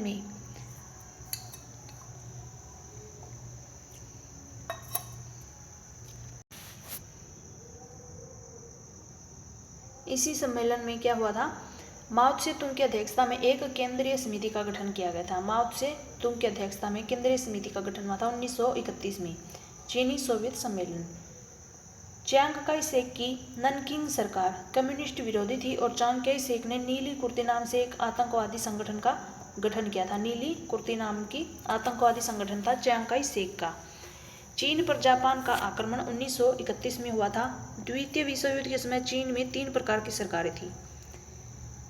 चियांग काई के शेक में नेतृत्व वाली सरकार थी। एक तो राष्ट्रीय सरकार कहलाती थी, चियांग काई शेक के नेतृत्व में थी, जिसकी राजधानी चुंगकिंग थी।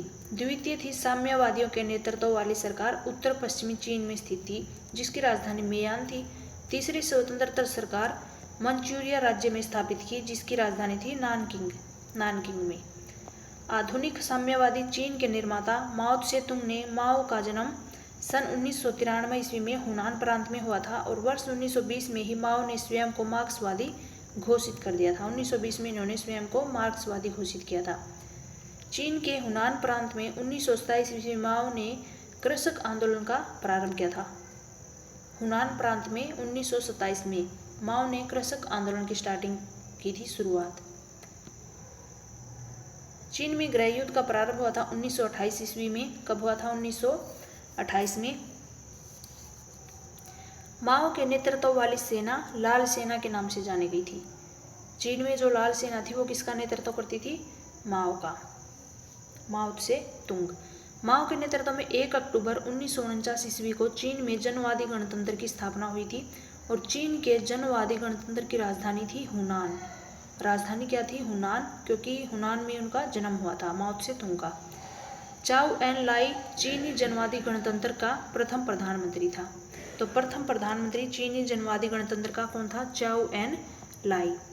माओ ने अपनी पुस्तक नवीन लोकशाही में अपने राजनीतिक विचारों को प्रकट करने के लिए की थी। चीन ने खुले द्वार की नीति का प्रतिपादक जॉन हे था। चीन में खुले द्वार की नीति का प्रतिपादक कौन था? जॉन हे। ब्रिटेन को चीन के द्वारा खोलने का श्रेय दिया गया था।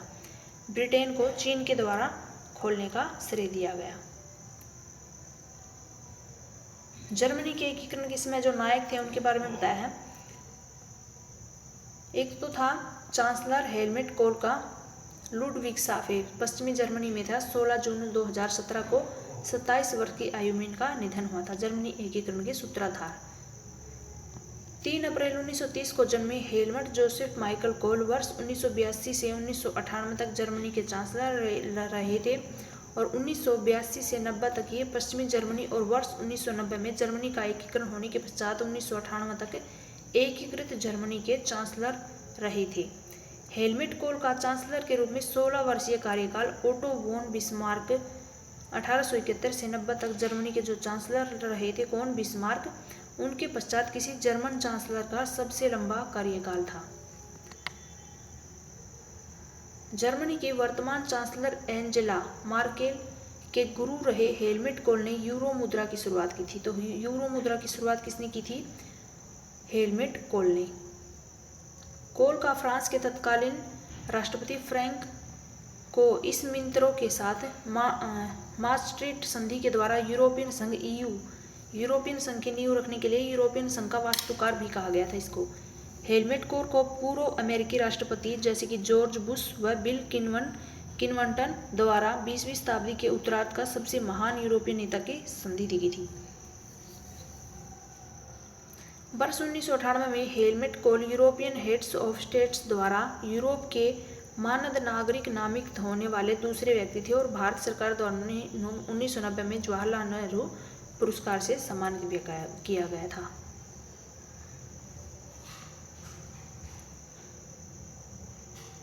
लास्ट में आते हैं विश्व इतिहास के प्रमुख युद्ध, जिसके बारे में हम पढ़ेंगे प्रथम विश्व युद्ध और द्वितीय विश्व युद्ध के बारे में।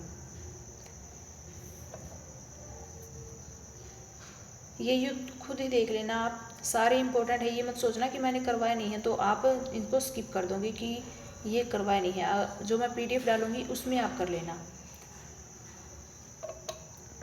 मैराथन युद्ध, एक तो है फ्रांसीसी धर्म युद्ध, इंग्लैंड जो है गृह युद्ध है, स्पेनिश उत्तराधिकार युद्ध है, अमेरिकी स्वतंत्रता है, फ्रांसीसी क्रांति युद्ध है, नील नदी नेपोलियन युद्ध और ये चारों इम्पोर्टेंट है। वाटरलू अफीम युद्ध, अमेरिकी गृह युद्ध। उसके बाद है प्रथम विश्व युद्ध। नेक्स्ट हमारा आता है वर्धन की लड़ाई, स्पेनिश युद्ध और द्वितीय विश्व युद्ध।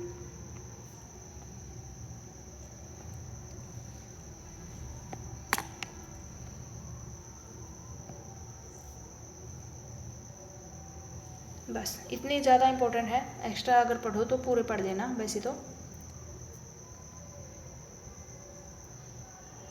एशिया के मरीज के नाम से किसको जाना गया था? चीन को। चीन को एशिया के मरीज के नाम से जानते थे। प्रथम विश्व युद्ध के बारे में देखिए, शुरुआत होती है 28 जून 1914 को, जो कि 1918 तक यानी कि 4 वर्ष तक जारी रहा था, 14 से 18। विश्व युद्ध का प्रारंभ ऑस्ट्रिया के ड्यूक फर्डिनेंड की हत्या से होता था। शुरुआत कहाँ से मानी गई है? ड्यूक फर्डिनेंड की हत्या से। फर्डिनेंड की हत्या बोस्निया की राजधानी सेरोजोवा में एक गुप्त क्रांतिकारी संगठन जिसको ब्लैक हैंड कहा गया था, उसने बम विस्फोटक के माध्यम से की थी। प्रथम विश्व युद्ध का प्रारंभ हुआ था 28 जुलाई 1914 को ऑस्ट्रिया व सर्बिया के युद्ध से हुआ था। 1914 को सर्बिया के युद्ध, ऑस्ट्रिया और सर्बिया के युद्ध से ड्यूक फर्डिनेंड की हत्या हुई थी। प्रथम विश्व युद्ध में विश्व के लगभग 37 देशों ने भाग लिया था और प्रथम विश्व युद्ध में संपूर्ण विश्व का बंटवारा 2 भागों में बट गया था। एक तो मित्र राष्ट्र हो गया था और दूसरा धुरी राष्ट्र। नेक्स्ट है जर्मनी, ऑस्ट्रिया और हंगरी धुरी राष्ट्र में शामिल थे। जर्मनी, ऑस्ट्रिया, हंगरी तीनों धुरी राष्ट्र में शामिल थे। जापान, इंग्लैंड, संयुक्त राज्य अमेरिका, रूस और फ्रांस ये मित्र राष्ट्र में शामिल थे। 2 भागों में बट गया था प्रथम विश्व युद्ध के समय संपूर्ण विश्व। तो एक तो धुरी राष्ट्र था, दूसरी मित्र राष्ट्र। धुरी राष्ट्र में थे Germany, Austria, Hungary. Japan, England, संयुक्त राज्य अमेरिका, रूस, फ्रांस ये सभी किस में थे? मित्र राष्ट्र में थे। धुरी राष्ट्रों का नेतृत्व किसने किया था? जर्मनी ने किया था। किसने किया था? जर्मनी ने किया था। और युद्ध को स्थानीय बनाने का प्रयत्न इंग्लैंड और जर्मनी के द्वारा किया गया था। इंग्लैंड और जर्मनी के द्वारा। प्रथम विश्व युद्ध के दौरान 1 अगस्त 1914 को जर्मनी ने रूस के विरुद्ध एवं 3 अगस्त को फ्रांस के विरुद्ध युद्ध की घोषणा कर दी थी। और प्रथम विश्व युद्ध में ब्रिटेन का प्रवेश 4 अगस्त यानी कि ब्रिटेन का प्रवेश हुआ था इसमें युद्ध में 4 अगस्त 1914 को जर्मनी के विरुद्ध युद्ध से स्टार्ट हुआ था। जर्मनी के विरुद्ध से 26 अप्रैल 1915 को इटली मित्र राष्ट्र की ओर से प्रथम विश्व युद्ध में शामिल हुआ था। तो मित्र राष्ट्रों की ओर से सर्वप्रथम किसने हिस्सा लिया था? इटली ने। किसने भाग लिया था? इटली ने। लंदन की गुप्त संधि के द्वारा इटली ने मित्र राष्ट्रों में शामिल होकर के 23 मई 1915 को ऑस्ट्रिया के विरुद्ध युद्ध की घोषणा कर दी थी। प्रथम विश्व युद्ध के समय अमेरिका के राष्ट्रपति थे वुडरो विल्सन। अमेरिका का प्रथम विश्व युद्ध में प्रवेश मित्र राष्ट्रों की ओर से हुआ था 6 अप्रैल 1917 को जर्मनी के विरुद्ध युद्ध की घोषणा से। अमेरिका का विश्व युद्ध में प्रवेश का तत्कालीन कारण था जर्मनी द्वारा मार्च 1917 में 5 अमेरिकी जहाज़ों को डुबोना। उसके पश्चात अमेरिका ने हिस्सा लिया था। अमेरिका का प्रथम विश्व युद्ध में प्रवेश करना युद्ध को विश्वव्यापी बना दिया, यानी कि अमेरिका शक्तिशाली राष्ट्र था, उसने फिर विश्वव्यापी बना दिया इसको युद्ध में शामिल होकर के। प्रथम विश्व युद्ध की समाप्ति हुई थी 11 नवंबर 1918 को और युद्ध समाप्ति के बाद 1919 ईस्वी में गठित आयोग द्वारा युद्ध का जो दोष किसको माना गया था? दोषी जर्मनी को और उनके मित्र राष्ट्रों को बनाया था। तो सबसे ज़्यादा जो दुर्दशा हुई थी वो किसकी हुई थी? जर्मनी की। आर्थिक रूप से काफ़ी जो है दिक्कतें झेलनी पड़ी थी सबसे ज़्यादा। शांति शर्तें निर्धारित करने के लिए पेरिस शांति सम्मेलन हुई थी जो जून 1919 में महत्वपूर्ण भूमिका अमेरिकी राष्ट्रपति वुडरो विल्सन, ब्रिटेन के प्रधानमंत्री लॉयड जॉर्ज तथा फ्रांस के प्रधानमंत्री जॉर्ज क्लेमेंसो ने निभाई थी। प्रथम विश्व युद्ध का सबसे बड़ा योगदान अंतर्राष्ट्रीय क्षेत्र में राष्ट्रसंघ की स्थापना करना था। प्रथम विश्व युद्ध के बाद राष्ट्रीयता तथा प्रजातंत्र के सिद्धांत व्यावहारिक राजनीति के अंग बन गए थे। प्रथम विश्व युद्ध के दौरान होने वाली जो वर्साई की संधि थी और द्वितीय विश्व युद्ध का बीजारोपण भी हुआ था। तो इसकी वर्साई की संधि से इसकी समाप्ति हुई थी प्रथम विश्व युद्ध की। और इसमें सबसे ज़्यादा जो नुकसान हुआ था वो जर्मनी को झेलना पड़ा था आर्थिक रूप से, क्योंकि उसी को प्रथम विश्व युद्ध का दोषी ठहराया गया था मित्र राष्ट्रों की तरफ से। उसके पश्चात आता है तुर्की आंदोलन। तुर्की साम्राज्य की स्थापना हुई थी। सल्जुक तुर्कों ने इस्लाम धर्म की स्वीकार कर लिया था। सल्जुक तुर्कों ने पैन इस्लामिज्म का नारा अब्दुल हमीद द्वितीय ने दिया था। किसने दिया था? अब्दुल हमीद द्वितीय ने। तुर्कों ने 1453 में पूर्वी रोमन साम्राज्य की राजधानी कुस्तुतुनिया पर अधिकार किया था। तुर्कों ने प्रारंभ में बाल्कन प्रायद्वीप का बहुत बड़ा भाग तुर्की साम्राज्य के अंतर्गत आता था। बाल्कन प्रायद्वीप में सर्वप्रथम स्वतंत्रता संग्राम सर्बिया से प्रारंभ हुआ था। कब हुआ था? स्वतंत्रता संग्राम सर्बिया से। 1812 में बुखारोट की संधि द्वारा तुर्की ने सर्बिया को आंतरिक स्वशासन का अधिकार प्रदान किया था। फिर 18वीं शताब्दी में तुर्की साम्राज्य का पतन प्रारंभ हुआ था। कब हुआ था? 18वीं शताब्दी में। ईसाइयों का पवित्र स्थान था जेरूसलम तुर्की साम्राज्य में पड़ता था और तुर्की को यूरोप का मरीज कहा गया था। 1855 में क्रीमिया युद्ध के पश्चात तुर्की को प्रथम बार यूरोपीय व्यवस्था का सदस्य बनाया गया था। युवा तुर्क आंदोलन की शुरुआत अब्दुल हमीद द्वितीय के काल 1908 में हुई थी। प्रथम विश्व युद्ध में तुर्की मित्र राष्ट्रों के विरोधी गुट में शामिल था। 10 अगस्त 1920 को सेबर की संधि तुर्की के साथ भीषण अपमानजनक संधि थी। कब हुई थी? सेबर की संधि। आधुनिक तुर्की का निर्माता था मुस्तफा कमाल पाशा, इसको माना गया था, और मुस्तफा कमाल पाशा के आतातुर्क तुर्की का पिता कहा गया था। आतातुर्क एक सेनापति के रूप में कमाल पाशा ने गल्लीपोती युद्ध में सफलता प्राप्त की थी, और इसके पश्चात 1919 में कमाल पाशा के सैनिक ने त्याग पत्र दे दिया था। कमाल पाशा ने सैनिक पद से त्याग पत्र दिया था 1919 में। इसमें एक तो ये संधि इम्पोर्टेंट है तुर्की के बारे में, एक तो ये वाला जो की पॉइंट है इसको पढ़ देना। वैसे हम इसको इतना इम्पोर्टेंट नहीं है ये आज डेट के लिए। ऊपर से एक तो इसके बारे में इसको मैं कर देती हूँ इम्पोर्टेंट को। ये वाला भी इम्पोर्टेंट है, ये वाला भी, ये वाला ज़्यादा इम्पोर्टेंट है। उसके बाद जो है संधि हुई थी, ये वाला भी पढ़ देना, पतन कब हुआ था, और ये वाला भी पढ़ देना। इसको तुर्की को यूरोप का मरीज कहा गया था।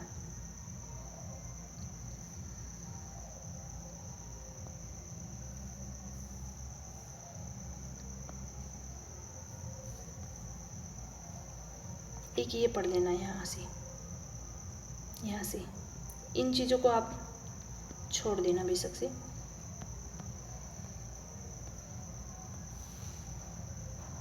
रूसी क्रांति के बारे में देख लो। 1917 ईस्वी की रूसी क्रांति ने लोकतंत्र की स्थापना के प्रयत्न नहीं किया था, अपितु कुलीनों, पूंजीपतियों तथा जमींदारों की शक्ति का अंत कर सर्वसाधारण वर्ग की सत्ता स्थापित हुई थी।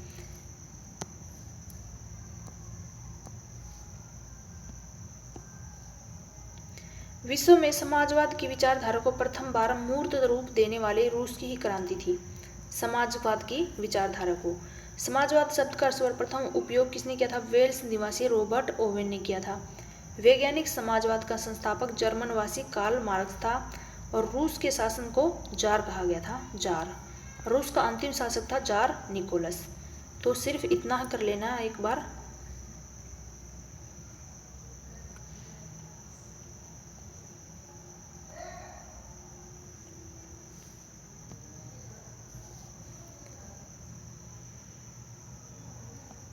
ये वाला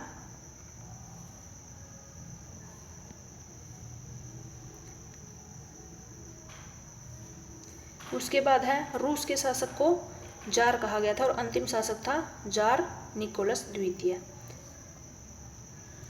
ये वाला भी पढ़ देना। एक चर्च और एक रूस का नारा निकोलस द्वितीय ने दिया था। अलेक्जेंडर द्वितीय को जार मुक्तिदाता के रूप में जाना जाता था। 1917 ईस्वी में हुई रूसी क्रांति का तत्कालीन कारण था प्रथम विश्व युद्ध में जर्मनी के द्वारा रूस की पराजय। रूस के सभी मार्क्सवादी संगठनों द्वारा 1898 ईस्वी में सोशल डेमोक्रेटिक पार्टी का गठन हुआ था। बिल्कुल इम्पोर्टेंट है।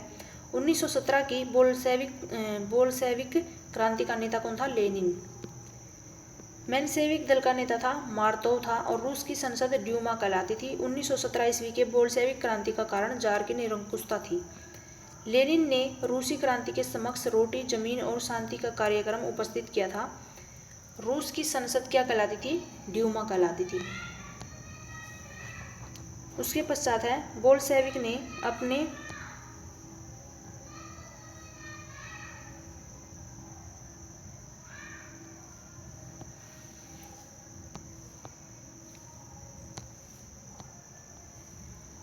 विचारों का प्रचार प्रसार प्रावाद नामक समाचार पत्रों के माध्यम से किया था। ये छोड़ देना इसको बेशक से। ये है 1917 वाला। इसकी क्रांति की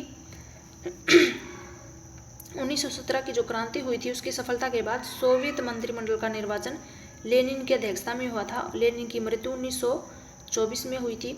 लेनिन के बाद रूस का नेतृत्व स्टालिन ने संभाला था। किसने संभाला था? स्टालिन ने।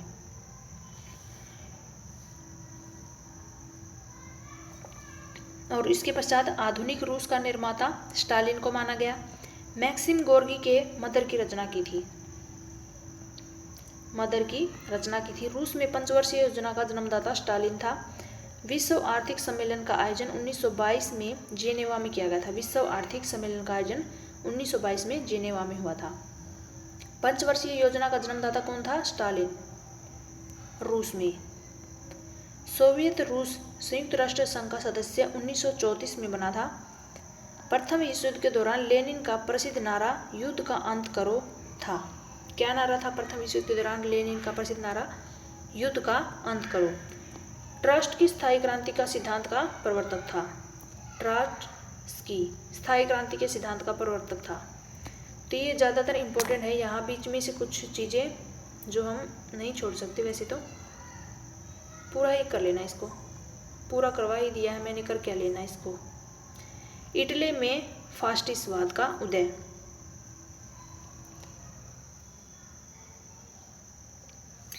इसको छोड़ देना आप।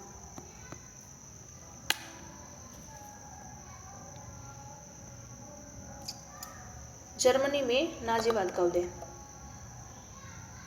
ये पढ़ लो। जर्मनी में नाजीवाद का उदय प्रथम विश्व युद्ध के उपरांत यानी कि उसके पश्चात वर्साय की कठोर संधि के फलस्वरूप हुआ था। जर्मनी में नाजीवाद का उदय।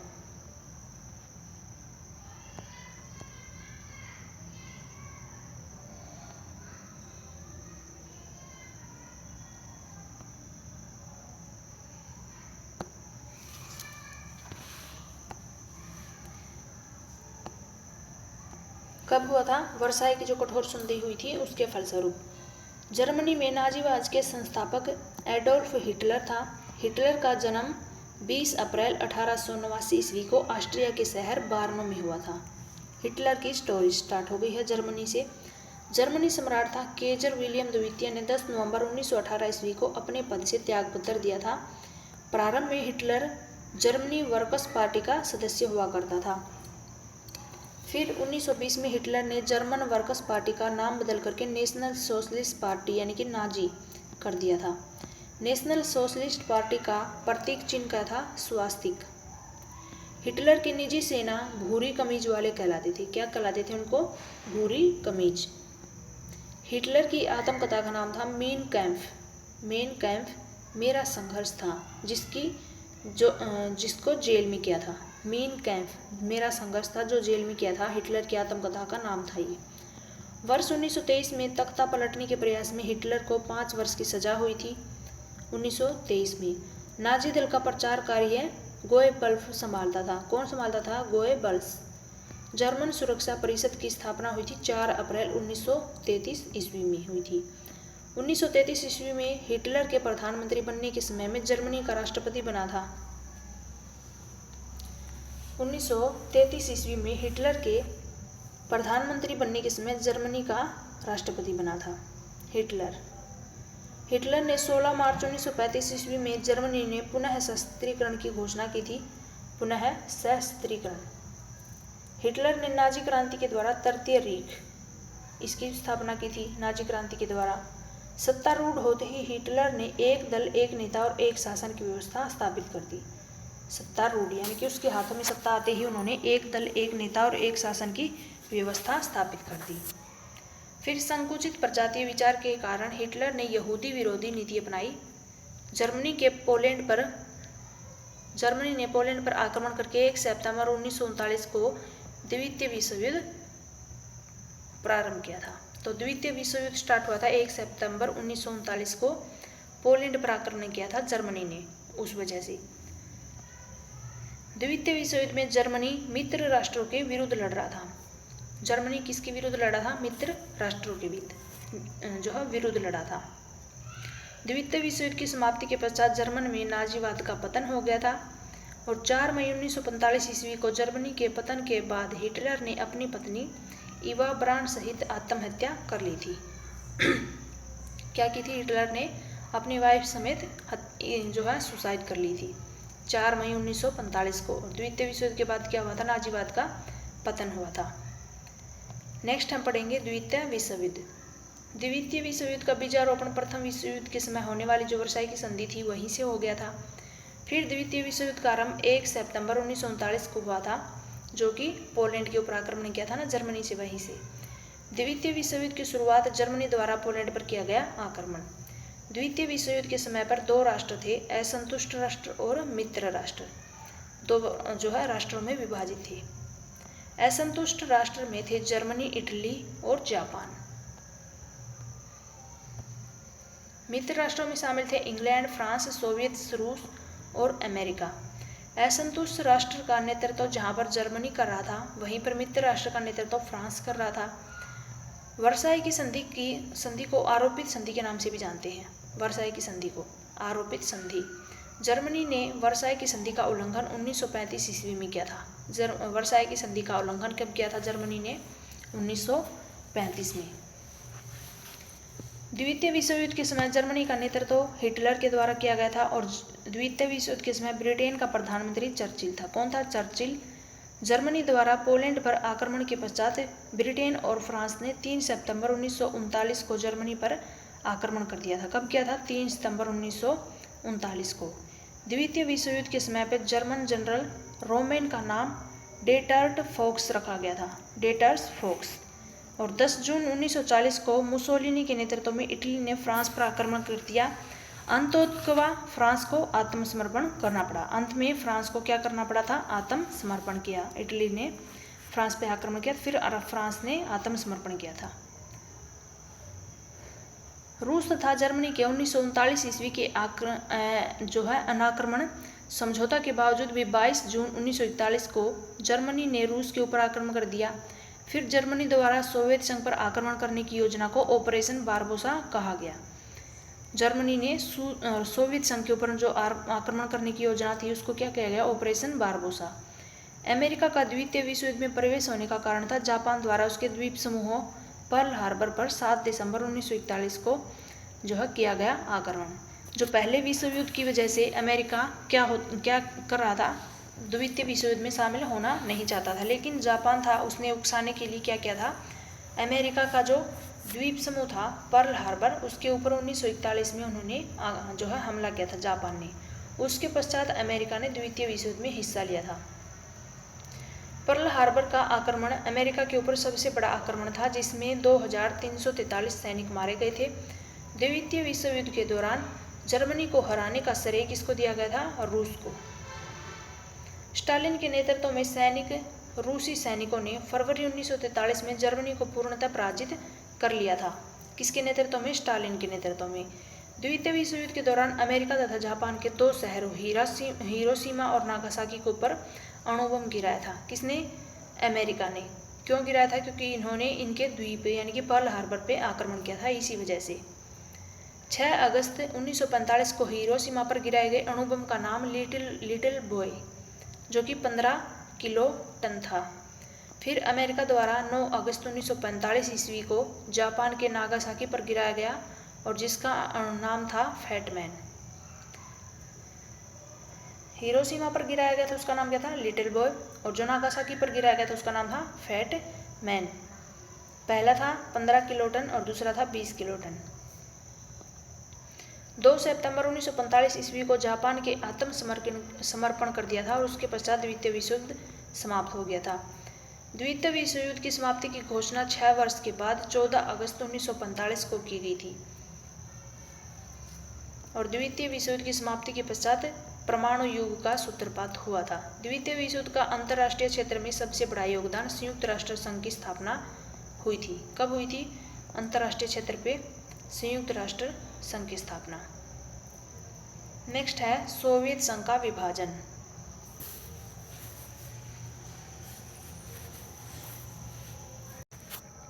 नेक्स्ट हम बात करेंगे सोवियत संघ के विभाजन के बारे में। सोवियत संघ में समाजवादी व्यवस्था की स्थापना 1917 में की गई थी। कब की गई थी? 1917 में। सोवियत संघ विश्व का प्रथम ऐसा देश था जिसने एक समाजवादी अर्थव्यवस्था की स्थापना की थी। सोवियत संघ प्रथम देश था जिसने समाजवादी अर्थव्यवस्था की स्थापना की थी। सोवियत संघ पर स्टालिन साम्यवादी दल के सर्वोच्च नेता के रूप में शासन करता था। कौन? स्टालिन। साम्यवादी दल के दल के थे, वो सर्वोच्च नेता के रूप में शासन करते थे। स्टालिन की मृत्यु हुई थी 9 मार्च 1953 को। स्टालिन की मृत्यु के बाद साम्यवादी दल का महासचिव कौन था? ख्रुश्चेव। सोवियत संघ में क्या था? ब्रेजनेव के शासनकाल को गतिहीनता का काल कहा गया था। ब्रेजनेव के शासनकाल को गतिहीनता का काल कहा गया था। सोवियत संघ में लोकतांत्रिक व्यवस्था का जो है स्थापक मिखाइल गोर्बाचेव। कौन था? Mikhail Gorbachev. वर्ष 1985 ईस्वी में मिखाइल गोर्बाचोव सोवियत संघ के राष्ट्रपति निर्वाचित हुए थे। राष्ट्रपति कौन हुए थे? Mikhail Gorbachev. वर्ष 1985 में सोवियत संघ में पुनर्गठन और खुलापन की घोषणा गोर्बाचोव के द्वारा की गई थी। किसके द्वारा की गई थी पुनर्गठन और खुलेपन की घोषणा? राष्ट्रपति के द्वारा। 1991 ईस्वी में राष्ट्रपति गोर्बाचेव ने त्यागपत्र देने के बाद सोवियत संघ का विभाजन 15 स्वतंत्र गणराज्यों में हो गया था। इन्होंने त्यागपत्र दे दिया था 1991 में और उसके बाद 15 स्वतंत्र गणराज्यों में सोवियत संघ का विभाजन हुआ था।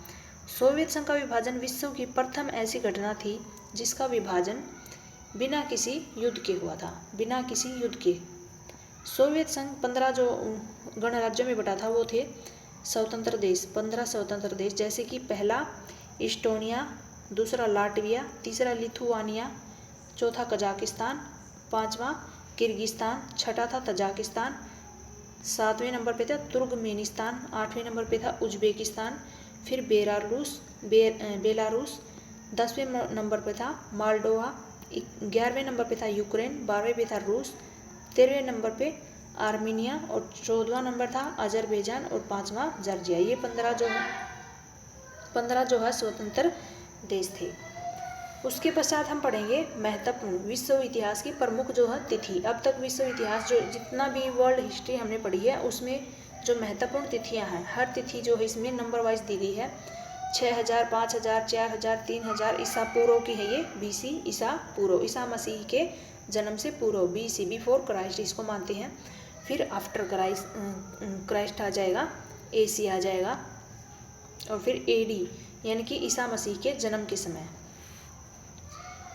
तो जो है सारी चीज़ें यहाँ पर दी गई हैं जो इम्पोर्टेंट सन है, इम्पोर्टेंट है, ईस्वी कौन सी ईस्वी या फिर कौन सा युद्ध इम्पोर्टेंट है, सारी चीज़ों पे मैंने देखी इस तरह से निशान भी लगा दिया है। फिर भी आप जो मैं PDF भेजूँगी उससे आप रिवाइज कर लेना। विश्व इतिहास की प्रमुख तिथियाँ: 6000 में मेहरगढ़ बलूचिस्तान, सिंधु घाटी में 9 प्रशस्त्र बस्तियाँ, कई प्रकार की ईंटों के मकान निर्माण प्रारंभ और तांबे की खोज हुई थी। कब? 6000 ईस्वी BC पूर्व यानी कि ईसा पूर्व। फिर है 5000 ईसा पूर्व, सिंधु घाटी में खेती का विकास हुआ था। सुमेरिया में 9 प्रस्तर बस्तियां, पशुओं को पालतू बनाना प्रारंभ कर दिया था। मिस्र में 9 प्रस्तर बस्तियों का प्रारंभ हुआ था। फिर थी 4000 ईसा पूर्व, सुमेरिया में सीसा यानी कि लेड की खोज हुई थी। मिस्र में सफ़ेद रंग की मिट्टी के बर्तन बनाने स्टार्ट हो गए थे और कृषि का विकास हो गया था।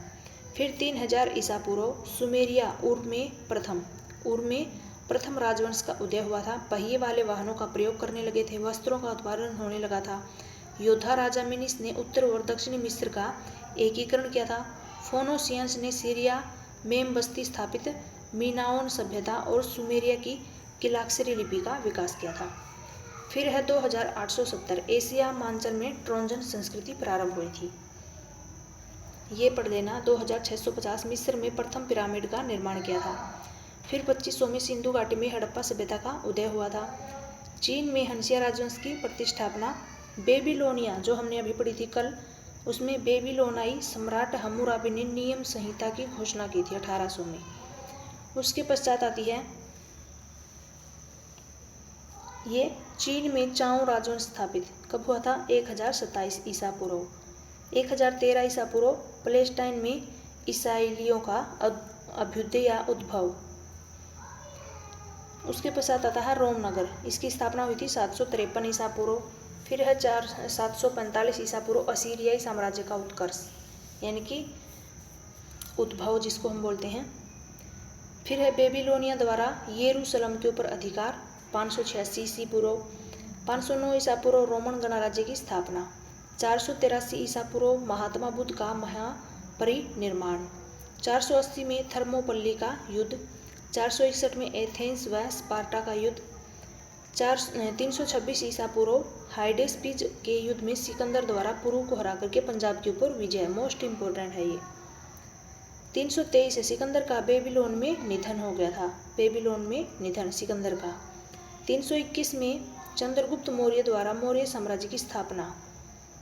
274 में सम्राट अशोक का सिंहासन आरोहण।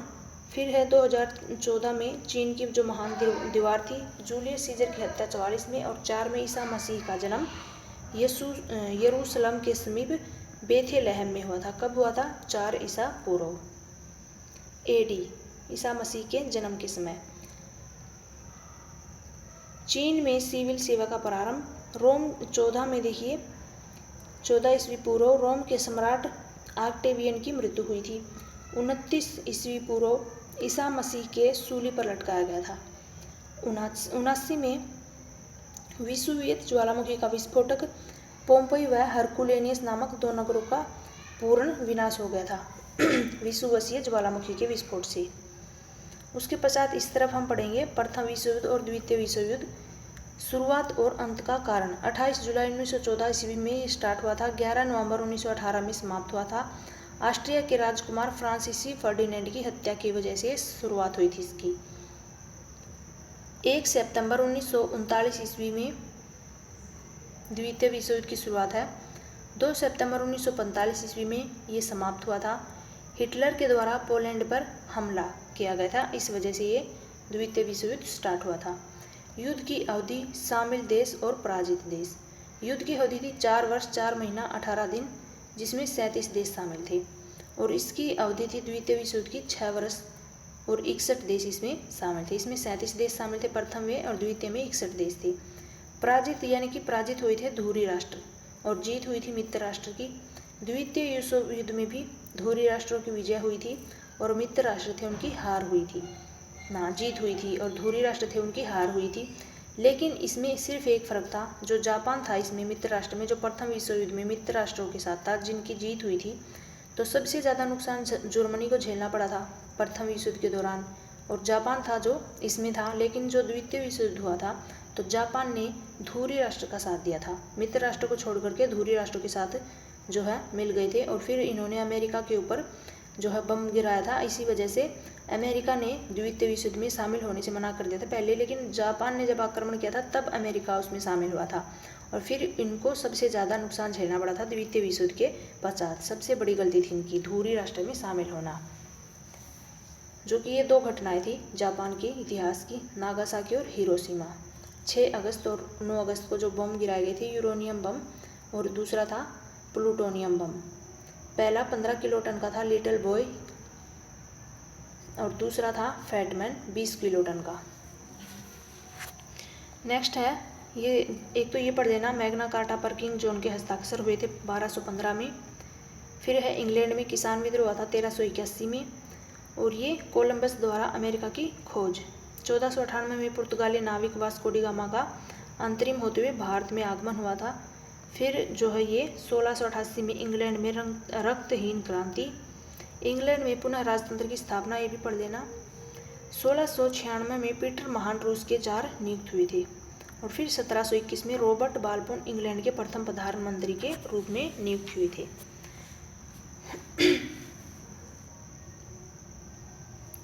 विश्व की प्रमुख रंग क्रांतियाँ हैं, पढ़ना चाहो तो आप पढ़ सकते हो, PDF तो डालूंगी वहीं से आप कर लेना। इसमें भी मैंने जो है इम्पोर्टेंट चीज़ें हैं वो हेडलाइट कर दी हैं, हाईलाइट वगैरह, जो आप पढ़ना चाहते हो। अगर पूरा पढ़ सकते हो तो पूरा पढ़ लेना, क्योंकि हमेशा काम आने वाली चीज़ें हैं, जितना पढ़ोगे उतना कम है। और 4H टेट अगर आप तैयारी कर रहे हो तो जो सिर्फ मैंने निशान लगाए हैं वो जो 9th और 10th क्लास के NCERT के बेस पे हैं, ये 9th और 10th क्लास के NCERT के बेस पे, 11th 12th के भी हैं कुछ। तो आपको जितने भी हाईलाइट करके मैंने निशान लगा रखे हैं वो आप पढ़ लेना, देख लेना इसको, एक बार कर ही लेते हैं हम। एक तो नेपोलियन की मृत्यु हुई थी 1821 में, इंग्लैंड में प्रथम सुधार विधेयक 1832 में, और उसके बाद अब्राहम लिंकन अमेरिका के राष्ट्रपति थी।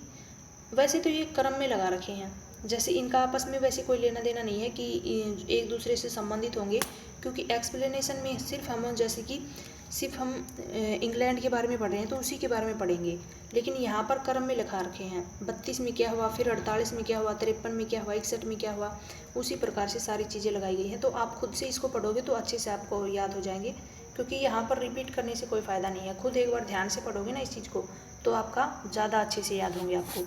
तो मिलते हैं नेक्स्ट वीडियो में, ये PDF डाल दूँगी मैं, वहाँ से लेकर के आप पढ़ देना। Thank you so much. Video अच्छी लगी तो लाइक ज़रूर कर देना, जिसको भी वीडियो अच्छी लगे कमेंट करके भी ज़रूर बता देना कि वीडियो कैसी थी।